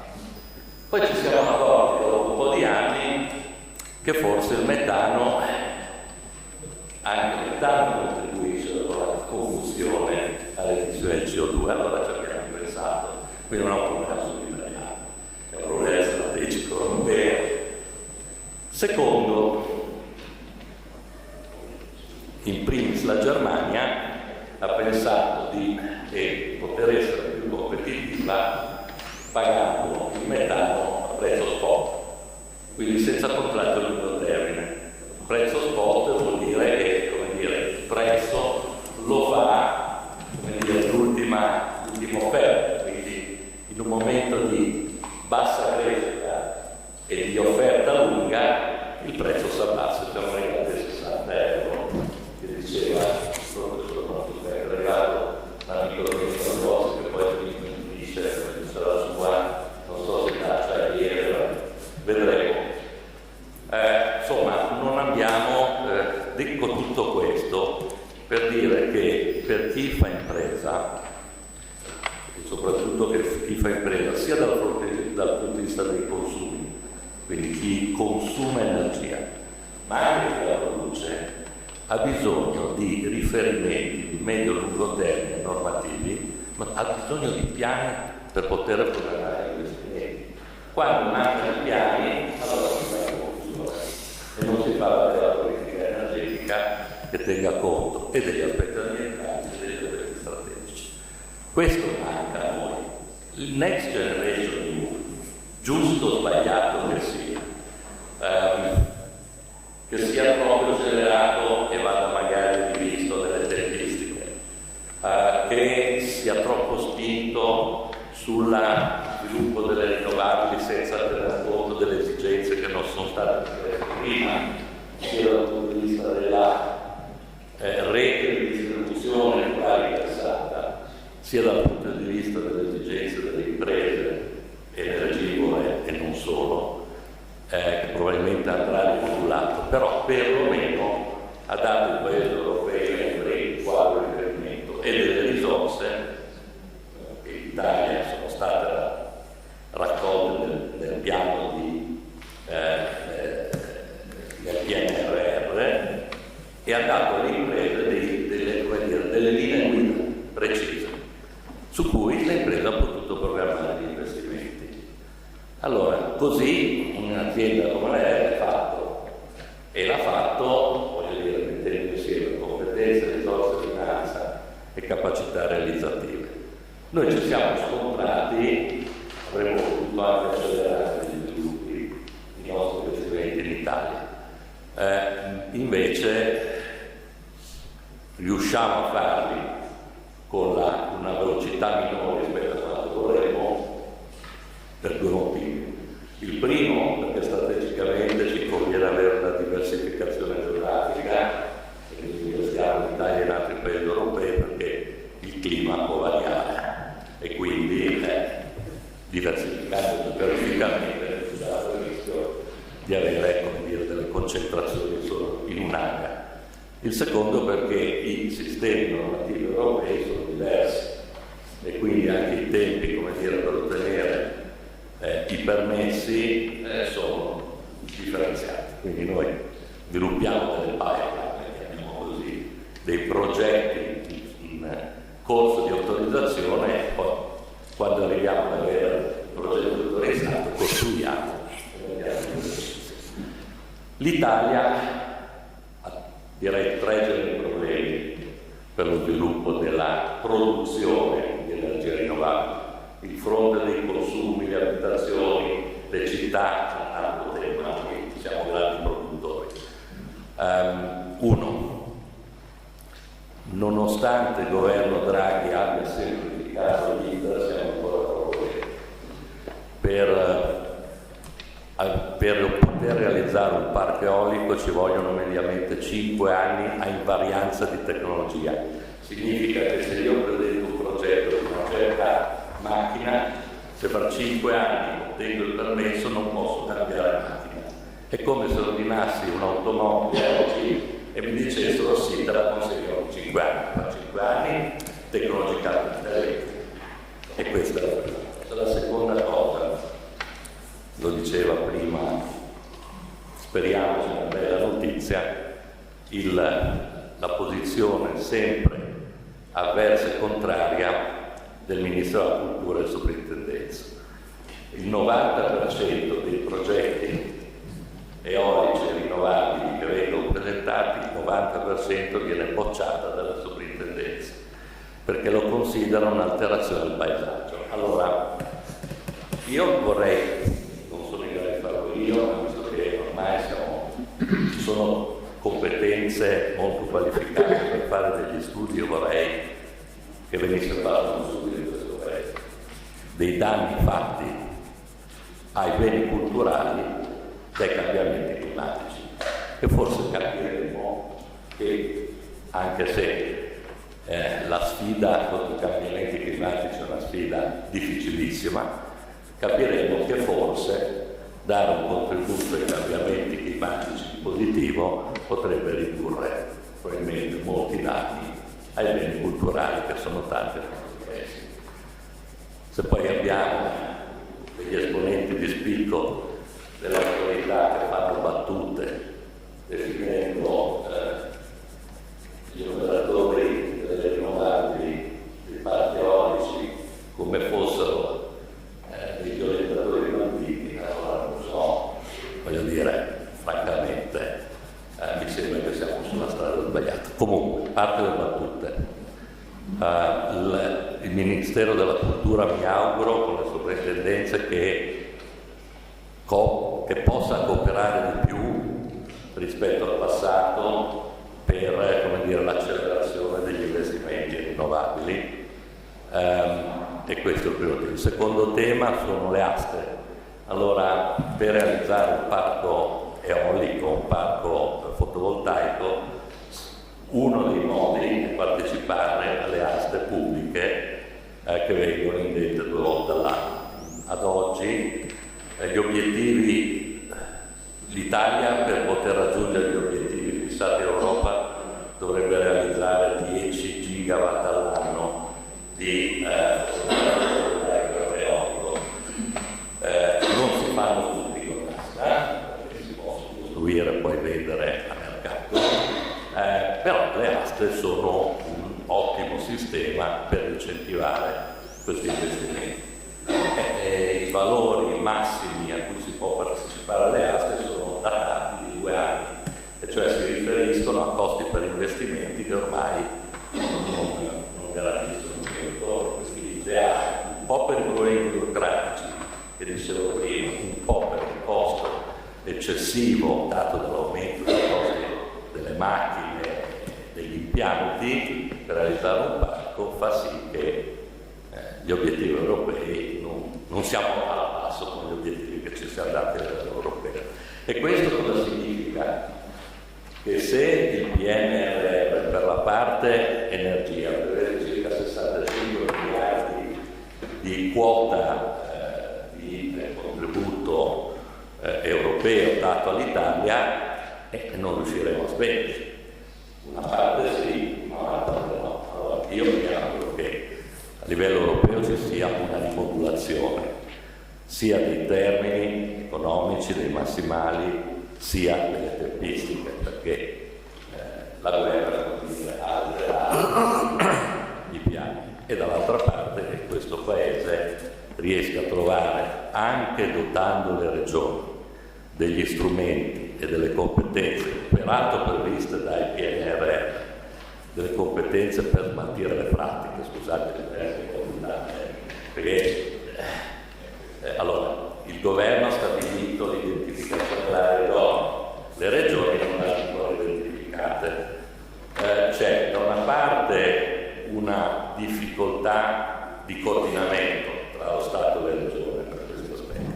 Dall'altro le regioni non hanno le persone che hanno le competenze per studiare i progetti delle università, quindi su questo bisogna lavorare e io sono convinto che però dal punto di vista delle capacità delle nostre imprese, delle competenze che abbiamo e dal punto di vista anche della forza della nostra ricerca, che abbiamo imprese, insomma, dalla nostra parte e se riusciamo anche a ridurre la dipendenza non tanto delle fonti fossili, ma la dipendenza degli approvvigionamenti per esempio di gas da paesi, come dire, da paesi poco sicuri come dimostrato di essere la Russia, io credo che questo paese, insomma, sia diventato la settima potenza industriale del mondo, partendo solo che ha fatto la storia Gigi Adanave, no? Dal gas della pianura padana e basta, poco altro, insomma, la nostra parte riusciremo a farla sicuramente in futuro. Grazie.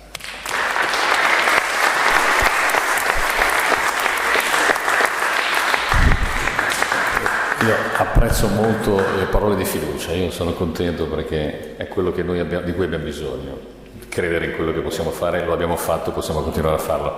Io chiedo a Ugo Salerno di raccontarci il punto di vista di Rina, che è una grande entità nazionale e che lavora molto su questi temi, come ieri sera abbiamo sentito nella presentazione sull'idrogeno in particolare. Grazie molto per l'invito. Allora, la domanda che hai fatto tu l'hai fatta perché dici giustamente che gli studenti, noi sono studenti ma secondo me è la domanda peggiore, si è acceso, la domanda peggiore che potessi fare, perché il discorso è talmente ampio che la prima cosa che fa questa domanda mi confonde da morire perché non so dove andare a spazio. Allora, cerco di razionalizzare un po'. Noi stiamo parlando di transizione energetica. La transizione energetica non c'è dubbio, ce lo diceva anche Fatih Birol, il presidente della International Energy Agency, è sicuramente la sfida più difficile che l'uomo si sia mai trovato ad affrontare. È una cosa imponente e d'altro canto non possiamo farne a meno.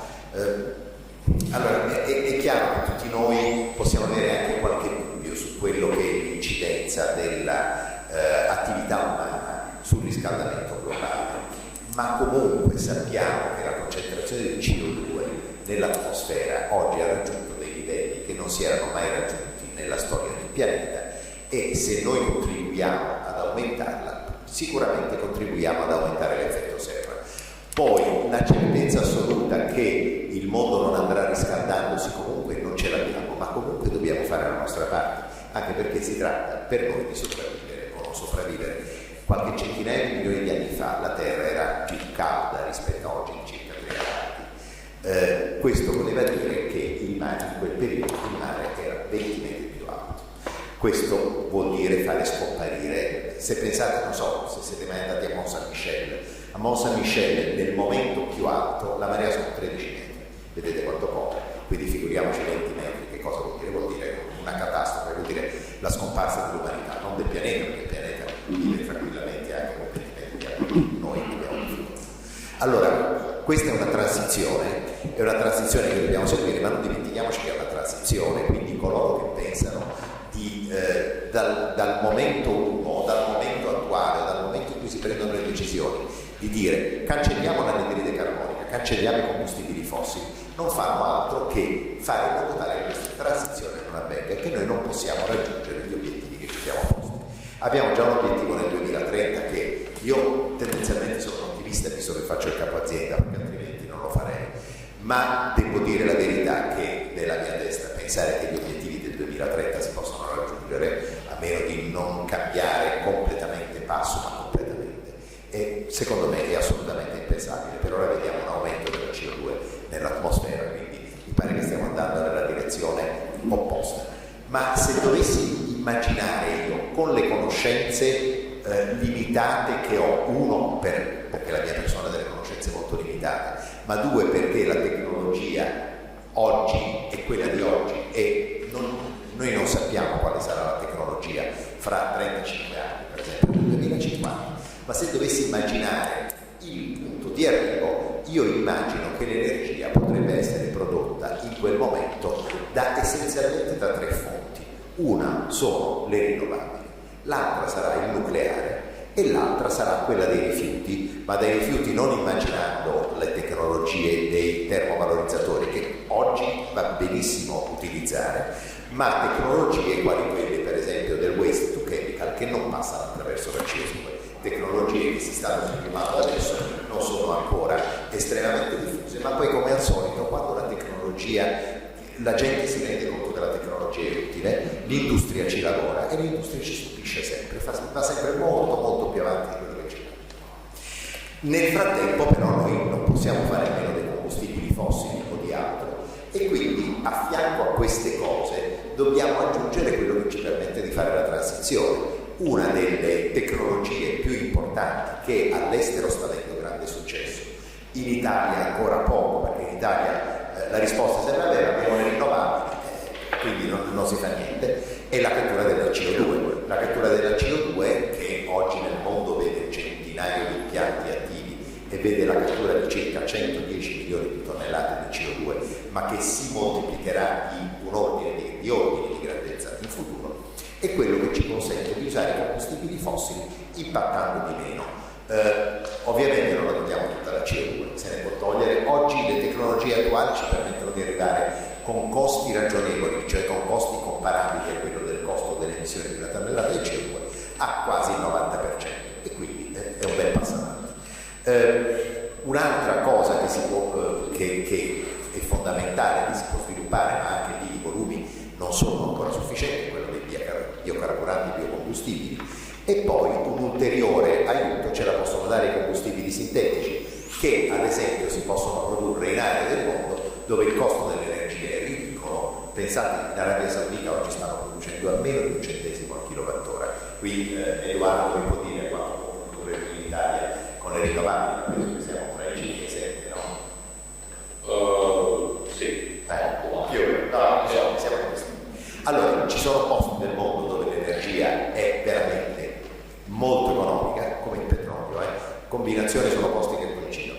E a quel punto, aggiungendo della CO2 catturata che si può trasportare lì o catturata addirittura in si possono produrre metano e metanolo sintetico. Anche questi possono essere un grande aiuto, intanto per evitare la mannaia del 2035 sul discorso delle auto elettriche.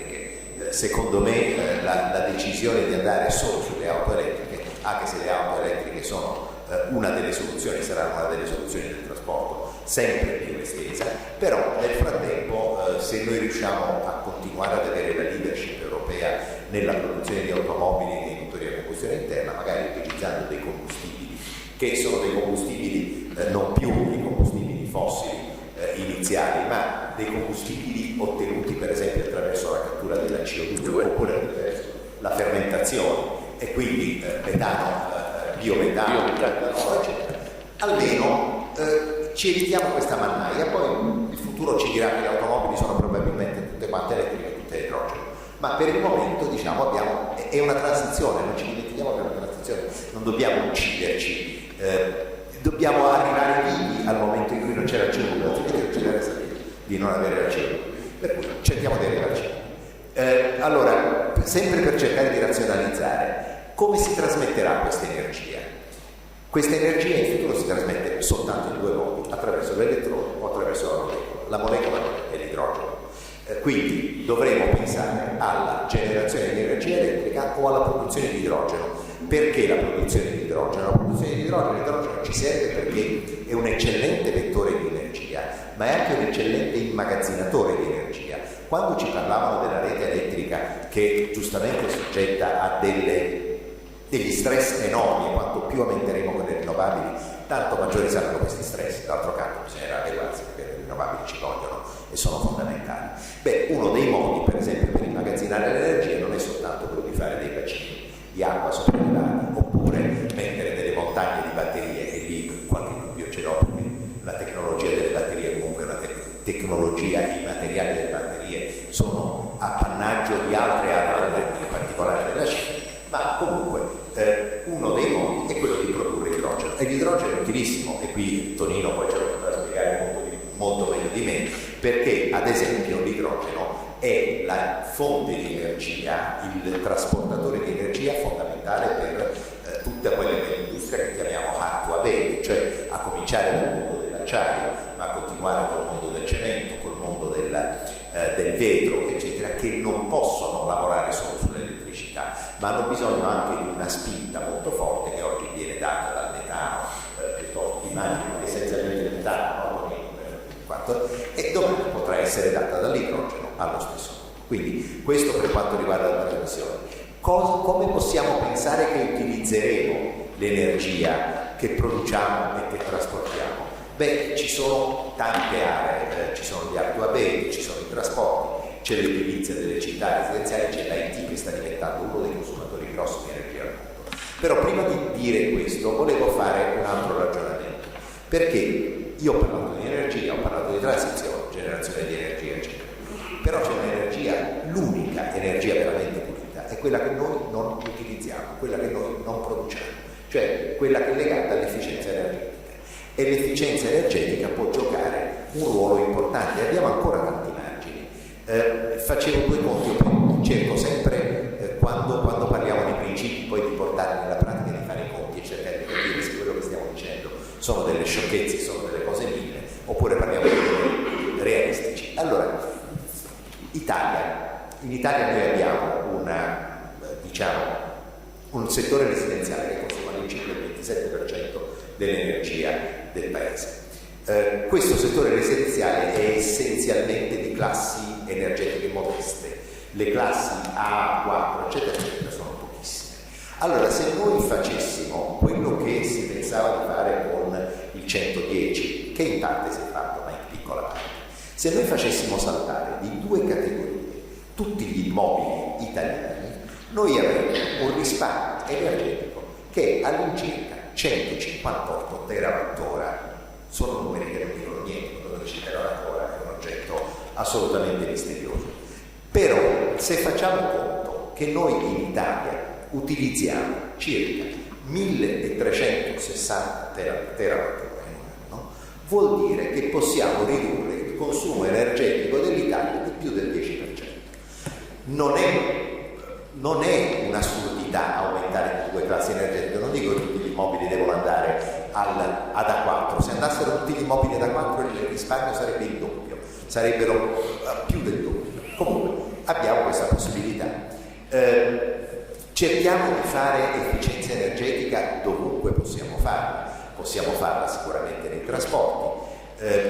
Io credo che la digitalizzazione ci aiuterà anche a cambiare il paradigma dei trasporti, il modo per esempio di affrontare il trasporto nelle città, ad esempio, ma anche non soltanto nelle città. Grazie alla digitalizzazione tutti stanno studiando le automobili a guida autonoma. Questo ci può cambiare completamente il concetto, perché a questo punto veramente passeremo dal possesso dell'auto all'utilizzo del sistema di trasporto, e questo cambia completamente sia l'utilizzo e l'occupazione delle città, sia l'efficienza energetica. Abbiamo sicuramente tante altre possibilità, non vi faccio tanti esempi perché poi me ne vengono 100.000 in testa e faccio soltanto confusione, mi dispiace, perché è uno degli argomenti più belli che uno possa affrontare per la transizione energetica. Se dovessimo dire quindi questa energia, e ritorno alla parte finale della transizione, dove deve essere utilizzata? Beh, nell'industria sicuramente, e l'industria vedrà una presenza di energia elettrica e di probabilmente idrogeno. Nel frattempo abbiamo l'altro modo di generare energia, che è quella della transizione, quindi cattura CO2, combustibili sintetici, via carburante, eccetera. Nei trasporti sono di nuovo un settore interessantissimo e molto difficile. Allora dipende dalla dimensione del trasporto, e qui mi fa piacere fare una piccola digressione sul discorso del Pensiamo ai trasporti marittimi, non sono i più inquinanti al mondo, però sicuramente inquinano perché oggi per mare si trasporta il 90% delle merci. Allora, le navi per diventare ecocompatibili, non emettere più CO2, sono probabilmente più hard to abate delle acciaierie, sono la cosa più hard to abate che ci sia, perché dobbiamo portare a bordo l'energia, e portare a bordo l'energia, allora uno diceva bene, abbiamo l'idrogeno può portarlo, è impossibile, perché l'idrogeno diventa liquido a 250 gradi e porta pure pochissima energia.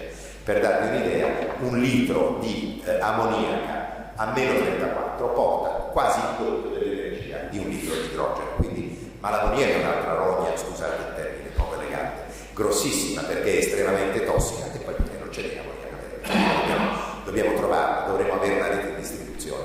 Una delle soluzioni qual è? Il nucleare. Allora, il nucleare si usa sulle navi già da un pezzo, perché pensate che ci sono, per esempio, i rompighiaccio che lavorano nel mar Aleartico, ce ne sono una decina, non è che i rompighiaccio sono tanti, ce ne sono una decina alimentati a energia nucleare che vanno benissimo da tanti anni, lavorano con tecnologie vecchie, sono essenzialmente russi, non hanno mai fatto danno a nessuno, funzionano bene, ma oggi abbiamo un'alternativa che invece è estremamente efficiente e sicuramente più pratica da gestire, non voglio dire più sicura, perché il fatto di affiancare all'energia nucleare l'insicurezza è la cosa più scorretta che ci sia, perché l'energia nucleare è la cosa più sicura che c'è, perché incidenti con le centrali nucleari, tolta Chernobyl, che è un fatto completamente a parte, perché Chernobyl era una centrale nata per fare plutonio, quindi per fare le bombe atomiche, quindi neanche chiusa. Altri incidenti gravi non ce ne sono stati, non c'è stato Fukushima, nessun morto. Oggi l'area attorno a Fukushima è dal punto di vista radioattiva più pulita del resto dell'area del Giappone. C'è stato Three Mines Island che è rimasto chiuso nella centrale. Altri incidenti non ne abbiamo visti, e morti per incidenti in centrali nucleari ce ne sono stati solo a Chernobyl, dove avevano pensato bene di utilizzare i reattori a una potenza maggiore di quella che doveva essere utilizzata. Ma mettendo da parte il discorso della sicurezza, oggi le tecnologie che si stanno sviluppando, e le stanno sviluppando in tanti, sono quelle dei reattori modulari piccoli. Poi c'è la fusione nucleare. Io mi auguro che l'ENI abbia ragione e che nel 2030 ci porti veramente i reattori a fusione. Ovviamente è un sogno, sarebbe una cosa magnifica, però la fissione oggi può essere sviluppata in maniera molto più semplice e molto più ambientalmente compatibile. Ambientalmente compatibile perché quella che sarà la quarta generazione la stanno già utilizzando, la stanno già studiando, ci stanno già lavorando, per esempio al salto nucleare, piuttosto che il nucleo, una società italiana che ha rapporti, che nasce dall'idea di Carlo Rubbia e viene sviluppata da un industriale che si chiama Stefano Buono, ma poi ci sono tanti altri. Questi reattori intanto sono completamente chiusi, sono modulari, quindi nessuno ci deve accedere, ci accede soltanto quello che è il produttore, che poi dopo una decina d'anni deve fare un rinfresco, diciamo, del combustibile. Sono completamente chiusi e sono raffreddati o a piombo fuso o a sali fusi, e hanno una reazione che va avanti soltanto se è continuamente alimentata. Quindi se ci fosse mai un incidente, cosa che escludo, si ferma la reazione, il raffreddamento si condensa e si forma una specie di sarcofago su questo generatore che lo rende passivo. Qual è il vantaggio di questi? Che oggi si stanno studiando dei reattori modulari di potenze molto basse. C'è la Core Power, che è una società con cui, devo dire, Ria sta già collaborando da più di un anno, che è uno spin-off di Terra Power, quella di Bill Gates, che sta studiando, che sta lavorando a reattori a sali fusi da 10 MW. 10 MW sono paragonabili al motore di una nave. Ora la risposta era sicuramente questi reattori costano un sacco di soldi, è vero, costano molto più di un motore marino, però hanno un vantaggio che durano 60-70 anni, e quindi cambiando il modello di business, quindi chi produce il reattore diventa il proprietario del reattore che è messo sulla nave come servizio di generazione di energia. La nave, invece di andare a fare il bunker dalla Shell, continuerà a prendere energia da questo reattore che se la farà pagare. Quando è finita la vita della nave si porterà il reattore da un'altra parte e continuerà a generare energia per altre navi. Quindi sui trasporti ci sono tante possibilità, tante opportunità. Sicuramente dobbiamo lavorare e non dobbiamo escludere nessuna tecnologia. Io qui mi fermo perché credo di aver portato via tanto tempo,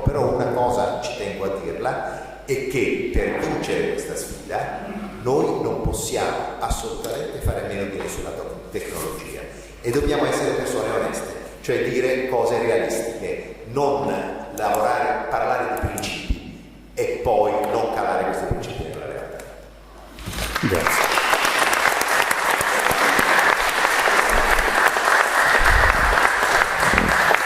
Posso fare una battuta? Eravate preparatissimi, quindi passate l'esame entrambi, diciamo così. Cioè, la mia domanda era per provocarvi. Sì, ma sono molto contento che abbiate toccato tutti questi punti, perché una sola domanda specifica non avrebbe consentito di parlare così apertamente. Io darei la parola a Tonino Gozzi, perché sicuramente è stato tirato in ballo sul problema dell'industria, hard to abate, il acciaio e così via. Io credo che il discorso cattura della CO2 per lui sia una cosa molto importante, quindi sentiamo che cosa pensano dall'altra parte del tavolo. Buonasera, grazie dell'invito.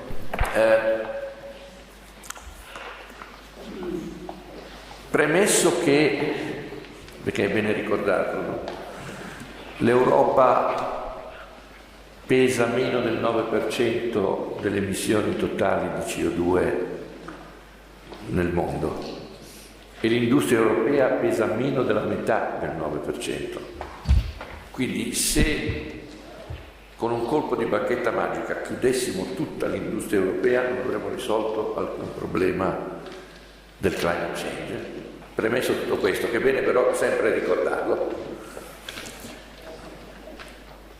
gli hard to abate italiani non sono negazionisti del climate change, anzi si sono dati, e io li ho coordinati come presidente di Federacciai, cioè la componente più pesante degli hard to abate, più importante degli hard to abate, li ho coordinati per produrre uno studio che abbiamo affidato al Boston Consulting, che ha cercato di tracciare la roadmap per fare sopravvivere le nostre imprese all'orizzonte del 2030, perché qui il tema è esistenziale, cioè o ci si iscrive dentro un percorso di decarbonizzazione oppure moltissime delle nostre aziende o se ne vanno o chiudono. La conclusione di questo studio è quella che vi ha detto adesso Ugo Salerno, e cioè non esiste una tecnologia eligible. Il concetto che bisogna affermare continuamente con una grande battaglia culturale, perché guardate gli estremisti dell'elettrificazione hanno spinto l'acceleratore fortissimamente, ma io sono invece per quello che diceva Deng Xiaoping, e cioè non è importante che il gatto sia bianco o nero, l'importante è che il gatto prenda il topo, e il topo in questo caso è la CO2. Come ricordava Ugo, moltissimi settori hard to abate, che anche qui, per darvi qualche numero, danno da lavorare direttamente o indirettamente a 700.000 persone, rappresentano quasi il 5% del valore aggiunto nazionale, e stanno tutti lavorando fortissimamente sulla ricerca e sullo sviluppo per la decarbonizzazione. Il risparmio energetico per noi è il pane quotidiano, perché siamo tutti energivori. Figuratevi un attimo se gli energivori la prima cosa che fanno è quella di cercare di risparmiare al massimo il costo dell'energia. Quindi anche qui, quando ci sentiamo fare delle prediche, perché ce le sentiamo fare spesso, di efficienza energetica, noi siamo i più efficienti di tutti. Ma vi faccio l'esempio dell'elettrosiderurgia, così parliamo di cose concrete. Allora, io per spirito di bandiera, ma anche per amore di verità, continuo a ripetere che l'elettrosiderurgia italiana, che ormai rappresenta l'80% della produzione di acciaio in Italia, 20 milioni di elettrosiderurgici, 4 milioni l'Ilva, se ce la fa, perché non riesce neanche ad arrivare a 4 milioni, è un campione mondiale. Perché è un campione mondiale? Perché non esiste nessun paese al mondo che produce l'80% dell'acciaio da forno elettrico e quindi sostanzialmente decarbonizzato, e perché siamo la più grande macchina da economia circolare d'Europa. Ok? Siccome siamo campioni del mondo, noi vogliamo mantenere il titolo, e per mantenere il titolo dobbiamo fare due cose: occuparci dell'unico scopo 1, cioè delle uniche emissioni di CO2 che ancora abbiamo, che sono dovute al gas naturale che usiamo nei forni di riscaldo dei laminatoi, e su questo argomento stiamo intensamente lavorando. Come? Sfruttando il territorio. L'elettrosiderurgia italiana è in pianura padana, intorno a noi ci sono aziende agricole, aziende zootecniche. Per essere sostenibili aziende agricole e aziende zootecniche devono fare i biodigestori. I biodigestori producono biogas con una semplice macchina che pulisce il gas, quel biogas lì diventa biometano. E io che sto facendo il più grande investimento in impianti siderurgici privato in Italia, perché stiamo finendo di costruire un laminatoio a travi che sarà probabilmente il più moderno e il più grande d'Europa, con un grande forno di riscaldo, con 6 contratti, non 60 contratti, con 6 contratti, con biodigestori che producono 1,5 megawatt di energia elettrica, se non hanno la macchina che gli consente di mettere il biometano direttamente in rete, con 6. Io sono in perfetta compliance, in perfetto rispetto del mio obbligo al 2030. Poi però devo pensare anche allo scopo 2, perché se voglio essere campione del mondo voglio arrivare al 2030 come l'elettrosiderurgia mondiale che per prima non solo è carbon neutral, ma addirittura è carbon negative, cioè fa diventare la sua neutralità, la sua passività tecnologica un plus da aggiungere ai ricavi. Noi stiamo tutti investendo in energie rinnovabili, tutti i siderurgici italiani stanno investendo in campi fotovoltaici, in eolico ogni volta che si può. E però, c'è un però, io con l'energia rinnovabile copro 2000, se faccio una media tra il 1400 1500 del fotovoltaico, 2200 dell'eolico, 2000 ore dei miei cicli produttivi. E le altre 6000 ore?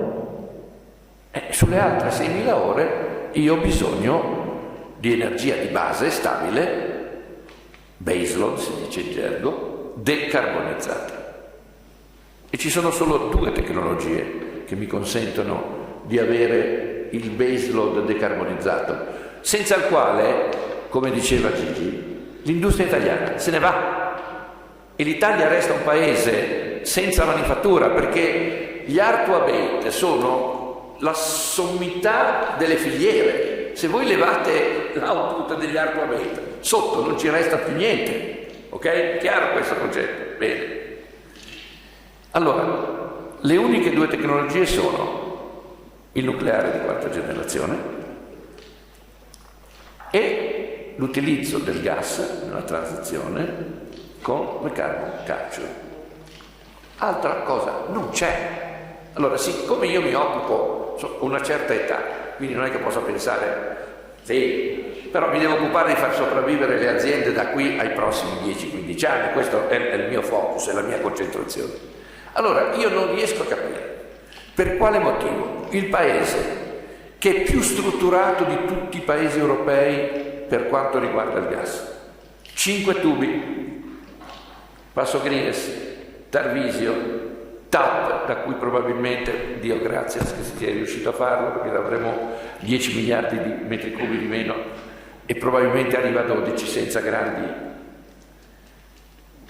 L'Enrico Mattei, lo chiamo Enrico Mattei perché siamo abituati a chiamarlo Transmed, ma vai in Algeria, fai un convegno in Algeria e gli algerini lo chiamano Enrico Mattei. E allora mi incazzo e dico perché lo chiamiamo Transmed e gli algerini lo chiamano Enrico Mattei? Chiamiamolo Enrico Mattei. È il Blue Stream dalla Libia, ok? Abbiamo 5 rigassificatori, perché io considero i 2 fatti, perché se non li facciamo, quindi Panigaglia, Livorno, Rovigo, Piombino e Ravenna. siamo seduti su un mare di gas, perché nel Mediterraneo le scoperte fatte soprattutto nel Mediterraneo orientale, che riguardano Egitto, Cipro, Israele, sono scoperte gigantesche, l'ENE non dichiara neanche quanto gas c'è lì.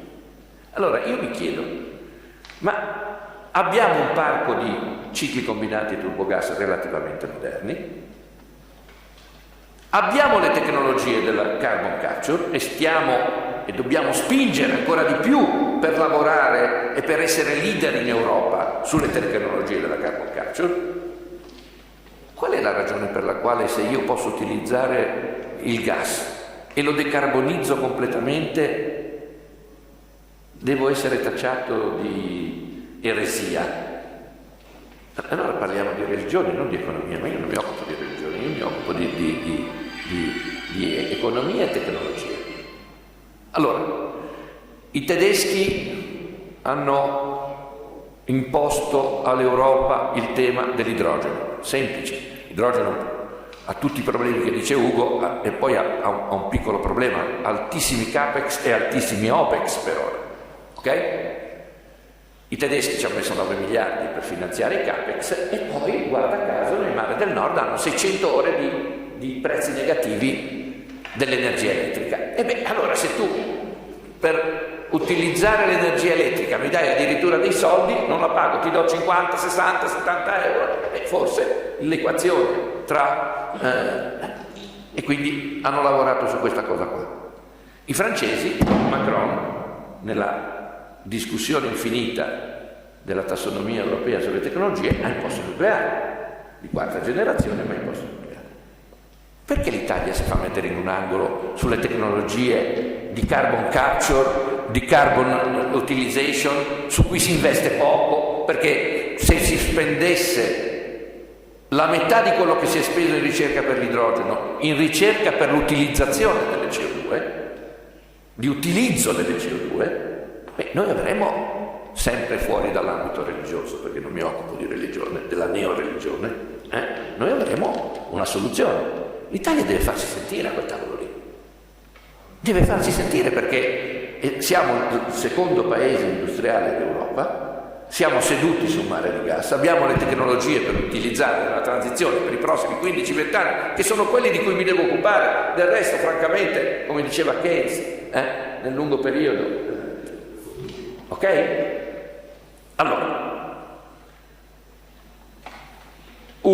da ultimo, siamo a Genova, c'è un saldo nucleare, una parola sul nucleare, perché noi con il referendum non abbiamo solo abolito le centrali nucleari, abbiamo cercato di abolire anche la cultura e la ricerca sul nucleare.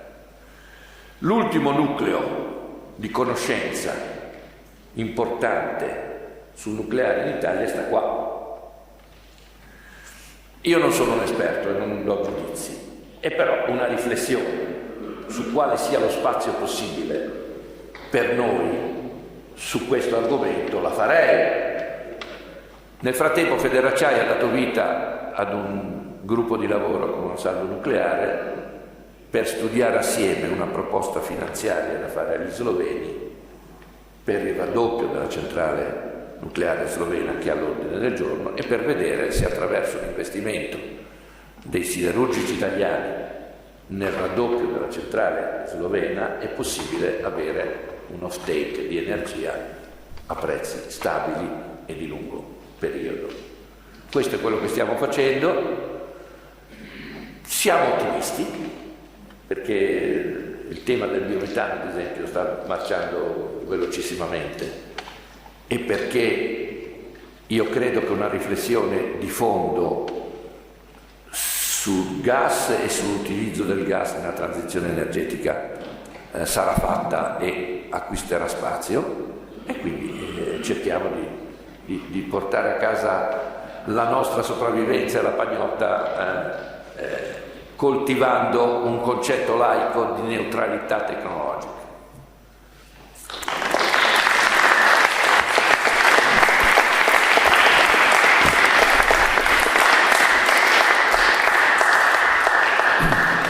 Credo che credo che abbiamo avuto 3 punti di vista delle nostre aziende, le posso chiamare nostre perché mi sento comunque parte di questa comunità, anche l'università lavora con voi spesso, eccetera. Molto, molto interessante, devo dire che avere lasciato il tema libero secondo me è stata una grande idea invece, anche se mi avete criticato all'inizio, perché avete detto le cose che non vi avrei fatto dire se vi avessi fatto una domanda specifica, e le cose che ha detto Tonino Gozzi adesso sono molto importanti e io credo che ci siano gli spazi.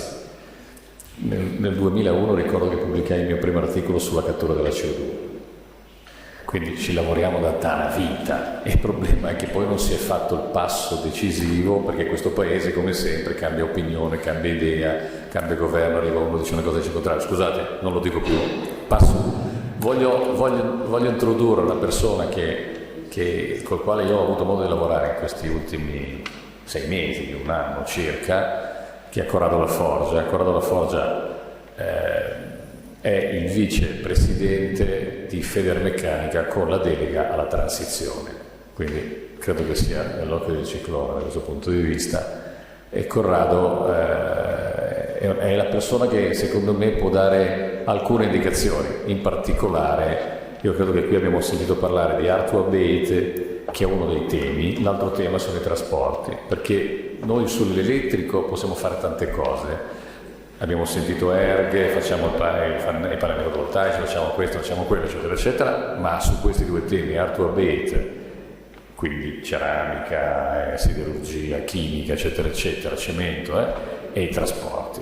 Ma dietro tutto questo, come diceva giustamente Tonino Gozzi, c'è una piramide e sotto questa piramide ci sono una miriade di aziende, soprattutto dell'area della meccanica. Mi spiace il mio amico Massucco, lui è ingegnere elettrico, io non ho questo difetto, sono un ingegnere meccanico, è un pregio.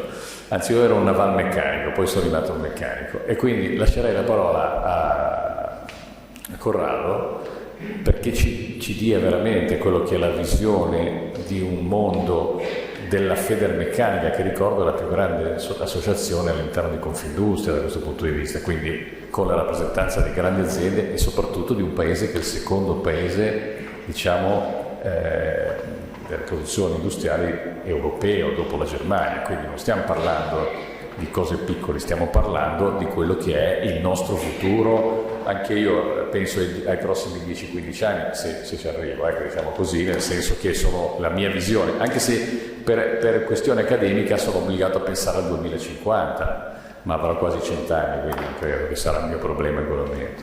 Corrado, grazie.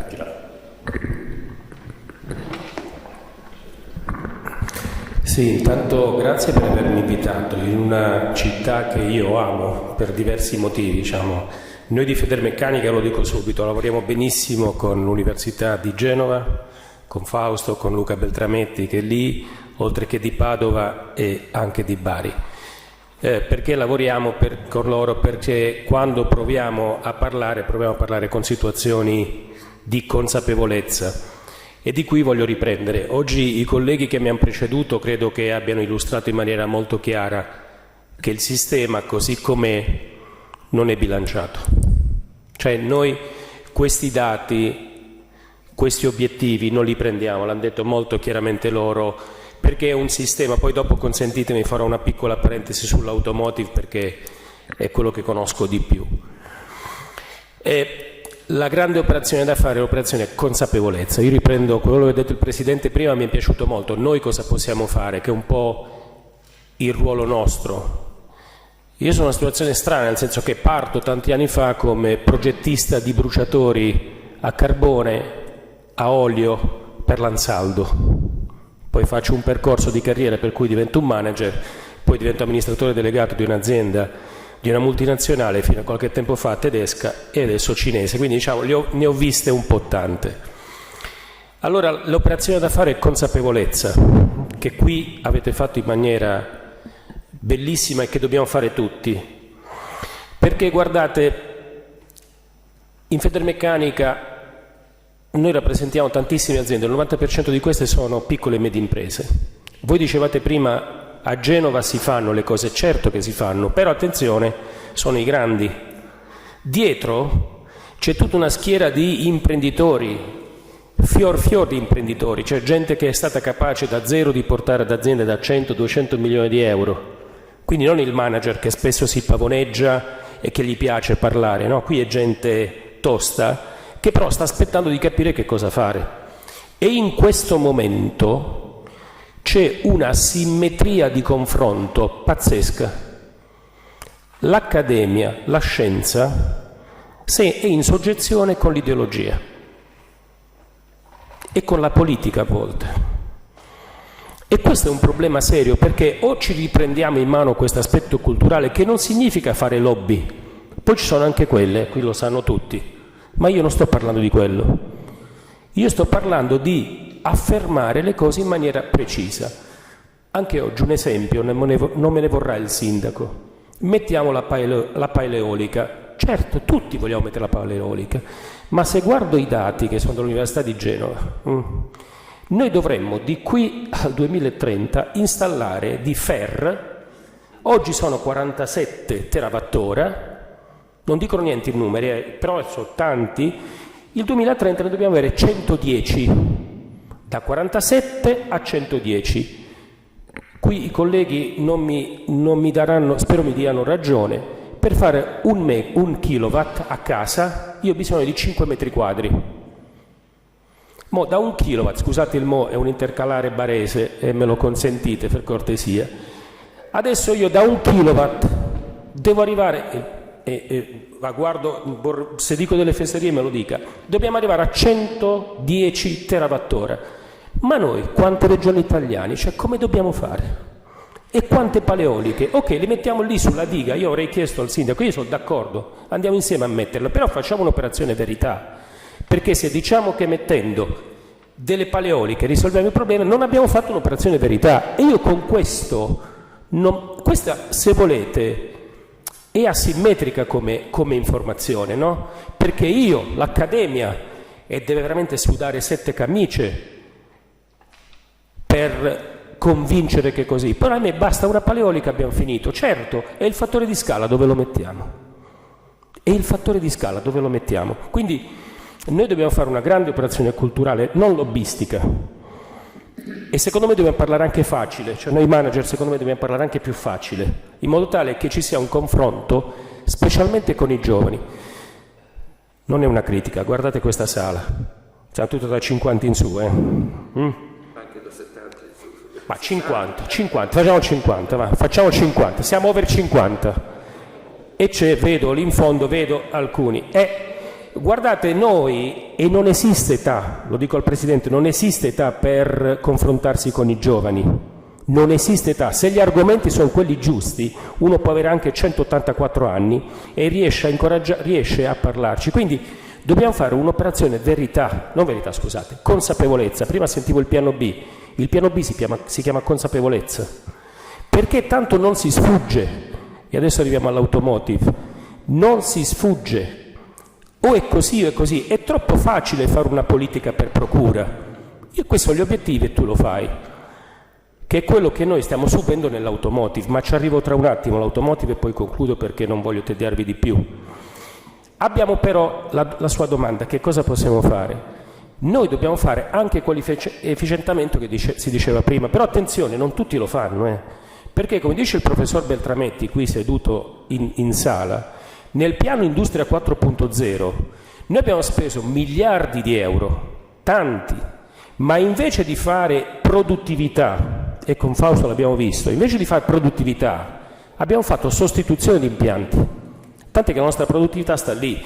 Se invece avessimo applicato e applichiamo la digitalizzazione per bene, utilizzando i dati, avendo la cultura del dato, poi magari un'altra volta parliamo di intelligenza artificiale, e se utilizziamo i dati, i nostri impianti veramente possono consumare molto meno. Lasciamo stare i grandi, lasciamo stare chi lo fa e sono orgogliosi, ma noi anche lì abbiamo dato i soldi, abbiamo fatto sostituzione, ma non abbiamo fatto efficientamento. La produttività, Luca lo sa, sta piatta. Allora anche lì non è che possiamo fare le cose per procura, cioè mettiamo i soldi e abbiamo finito. Ci vuole veramente dobbiamo trovare il modo di non apparire come luddisti, perché noi luddisti non siamo. Qui non è il tema se, il tema è come. ci siamo andati a mettere in un bel buco, in un bel vicolo cieco. Parlo dell'automotive e poi concludo. Noi dell'automotive stiamo soffrendo maledettamente queste regole del 2035, perché il regolatore ha fissato sia il campo di gioco le regole del gioco. Tu dimmi dove vuoi arrivare, il resto ci arrivo io.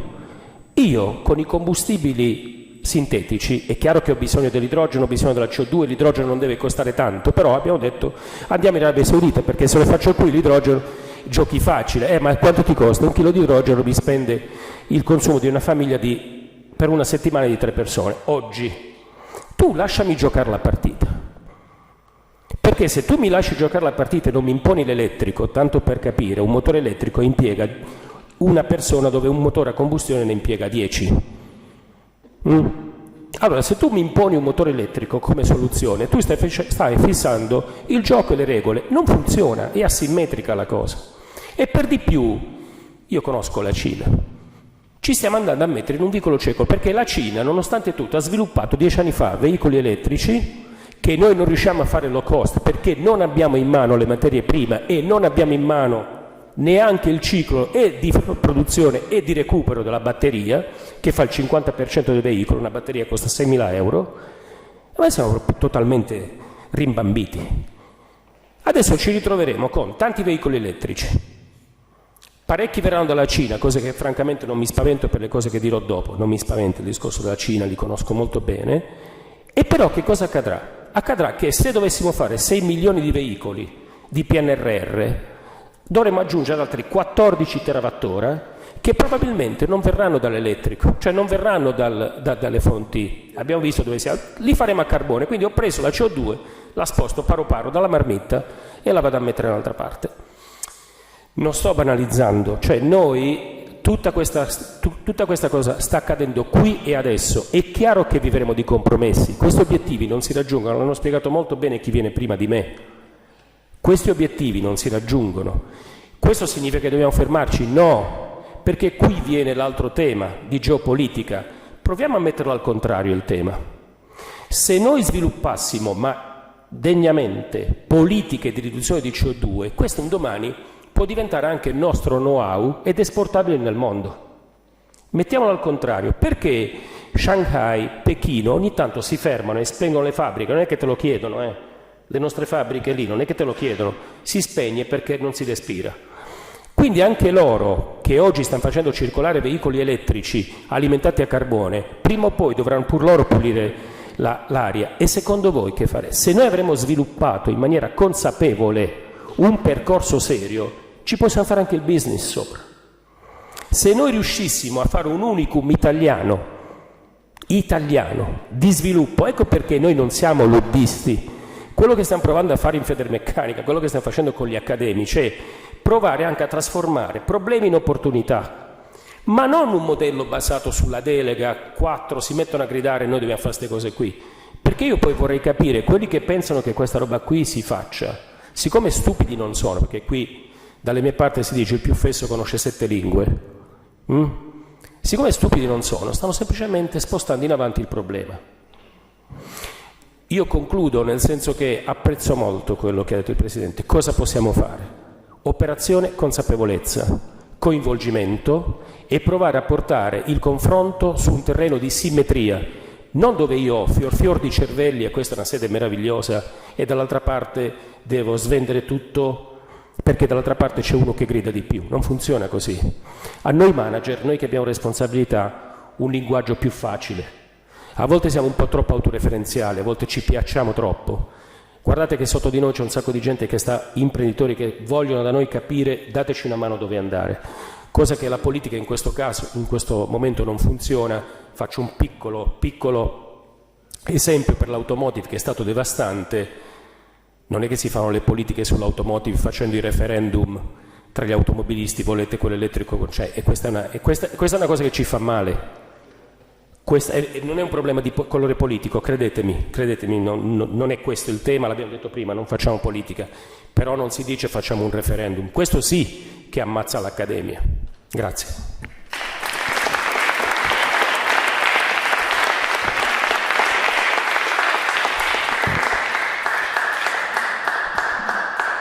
Io ringrazio Corrado per la solita chiarezza nell'esposizione, potrei dire, ecco, e quindi insomma promosso assolutamente. Non posso darti 30 perché, come diceva il mio professore belga, diceva 30 è per Dio, 29 per il professore, 28 per l'assistente, ti andiamo dal 27 in giù, e quindi insomma un esame in meno.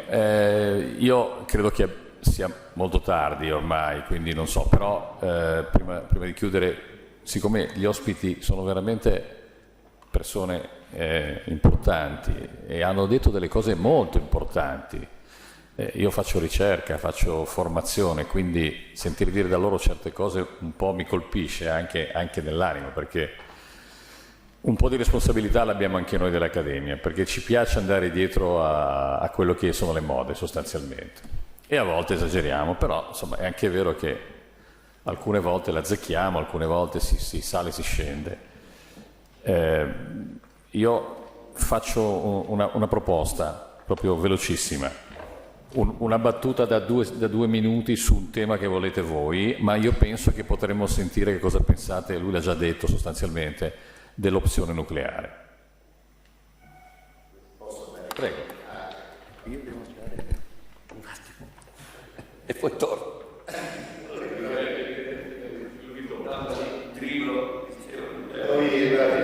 Ti regolerò sulla tua puntata. Quello che penso sul nucleare mi pare di averlo già accennato. Io sono perfettamente d'accordo con Tonino, non vedo altre tecnologie che quella nucleare e quella della cattura del CO2 per generare energia, a parte le rinnovabili, in maniera ambientalmente compatibile. Sul nucleare, dicevo, si sta facendo tanta ricerca su questi reattori piccoli nucleari. Qual è il vantaggio? Io vi ho fatto l'esempio di una nave, no? Ma un reattore di questo tipo dà una possibilità di lavorare in maniera molto più flessibile rispetto al passato.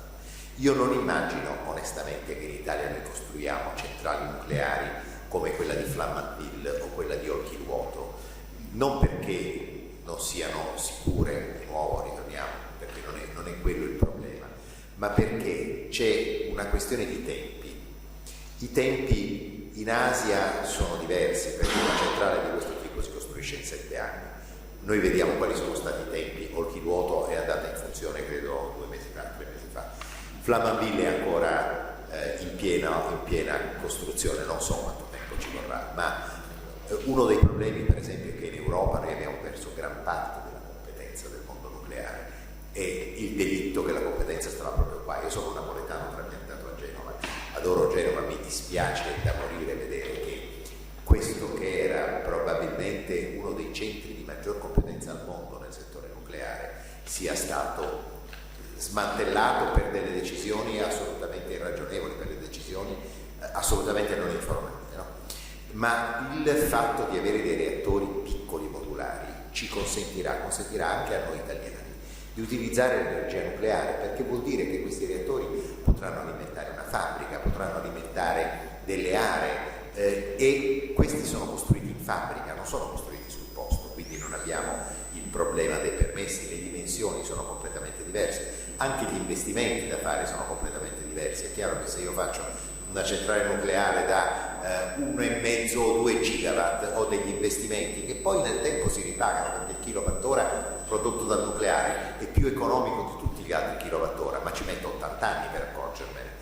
All'inizio il costo è stratosferico, per cui io non penso al nucleare in Italia con la ripetizione delle grandi centrali. Ci penso come una possibilità di utilizzare i reattori piccoli modulari che danno una flessibilità, che si possono spostare, che il giorno che non servono più in quel posto possono andare da un'altra parte, e che hanno un altro vantaggio. Io non ho bisogno degli ingegneri nucleari che seguano, ecco Tonino, vedi ti ho riempito il vuoto, che seguano e che vadano presso il reattore e vadano a gestire diciamo delle tecnologie complesse, perché è tutto chiuso, quindi ci saranno degli specialisti che di volta in volta e con intervalli di tempo di anni dovranno mettere mano all'interno di questi impianti completamente nuovi, impianti che, se parliamo oltretutto della quarta generazione, consumano il 95% del combustibile, che non è neanche l'uranio 235 ma il 238, quindi è più facilmente reperibile. In prospettiva sarà il torio, come Carlo Rubbia sta insistendo moltissimo, e comunque possono addirittura, anche se con un'efficienza ridotta, ma non ce la raccontiamo, possono addirittura usare i combustibili esauriti parzialmente dalle centrali di precedente generazione, perché spremono un po' quella radioattività che residua. Per cui io sono assolutamente a favore, non credo che sia l'unica soluzione, come non sarà l'unica soluzione rinnovabili, ma sarà una delle soluzioni insieme alle rinnovabili per il futuro, perché è quella ambientalmente compatibile e che ci può dare potenza continua, il che vuol dire non avere i problemi di rete, o almeno bilanciare addirittura i problemi di rete delle rinnovabili, e ce la dà in maniera ambientalmente compatibile e sicura. Quindi per me non esiste il dubbio sul fatto che noi dobbiamo riprendere a studiare il nucleare, sperando di non essere troppo in ritardo rispetto agli altri. Grazie. Io non so se vuoi parlare del nucleare. Ma una battuta e poi scappo.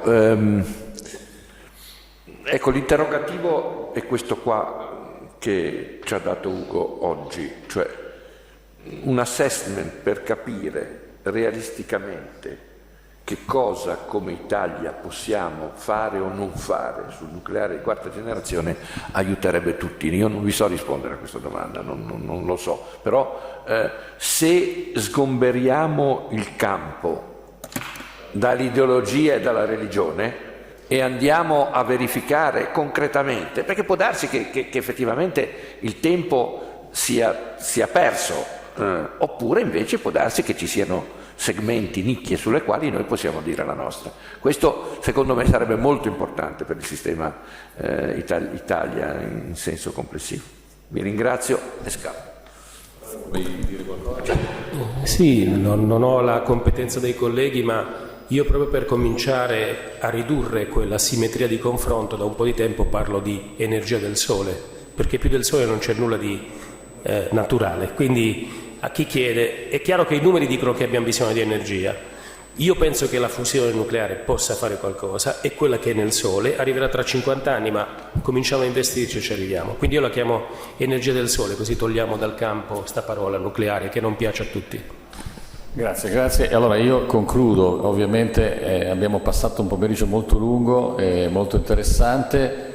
Mi sento in transizione perenne, posso dire così. Potrei concludere con una battuta che sentivo dire ieri a Radio 24: questa trasformazione verde e questa trasformazione green speriamo che non mi metta al verde, diceva uno scherzosamente. Ecco, grazie ancora e buona serata a tutti.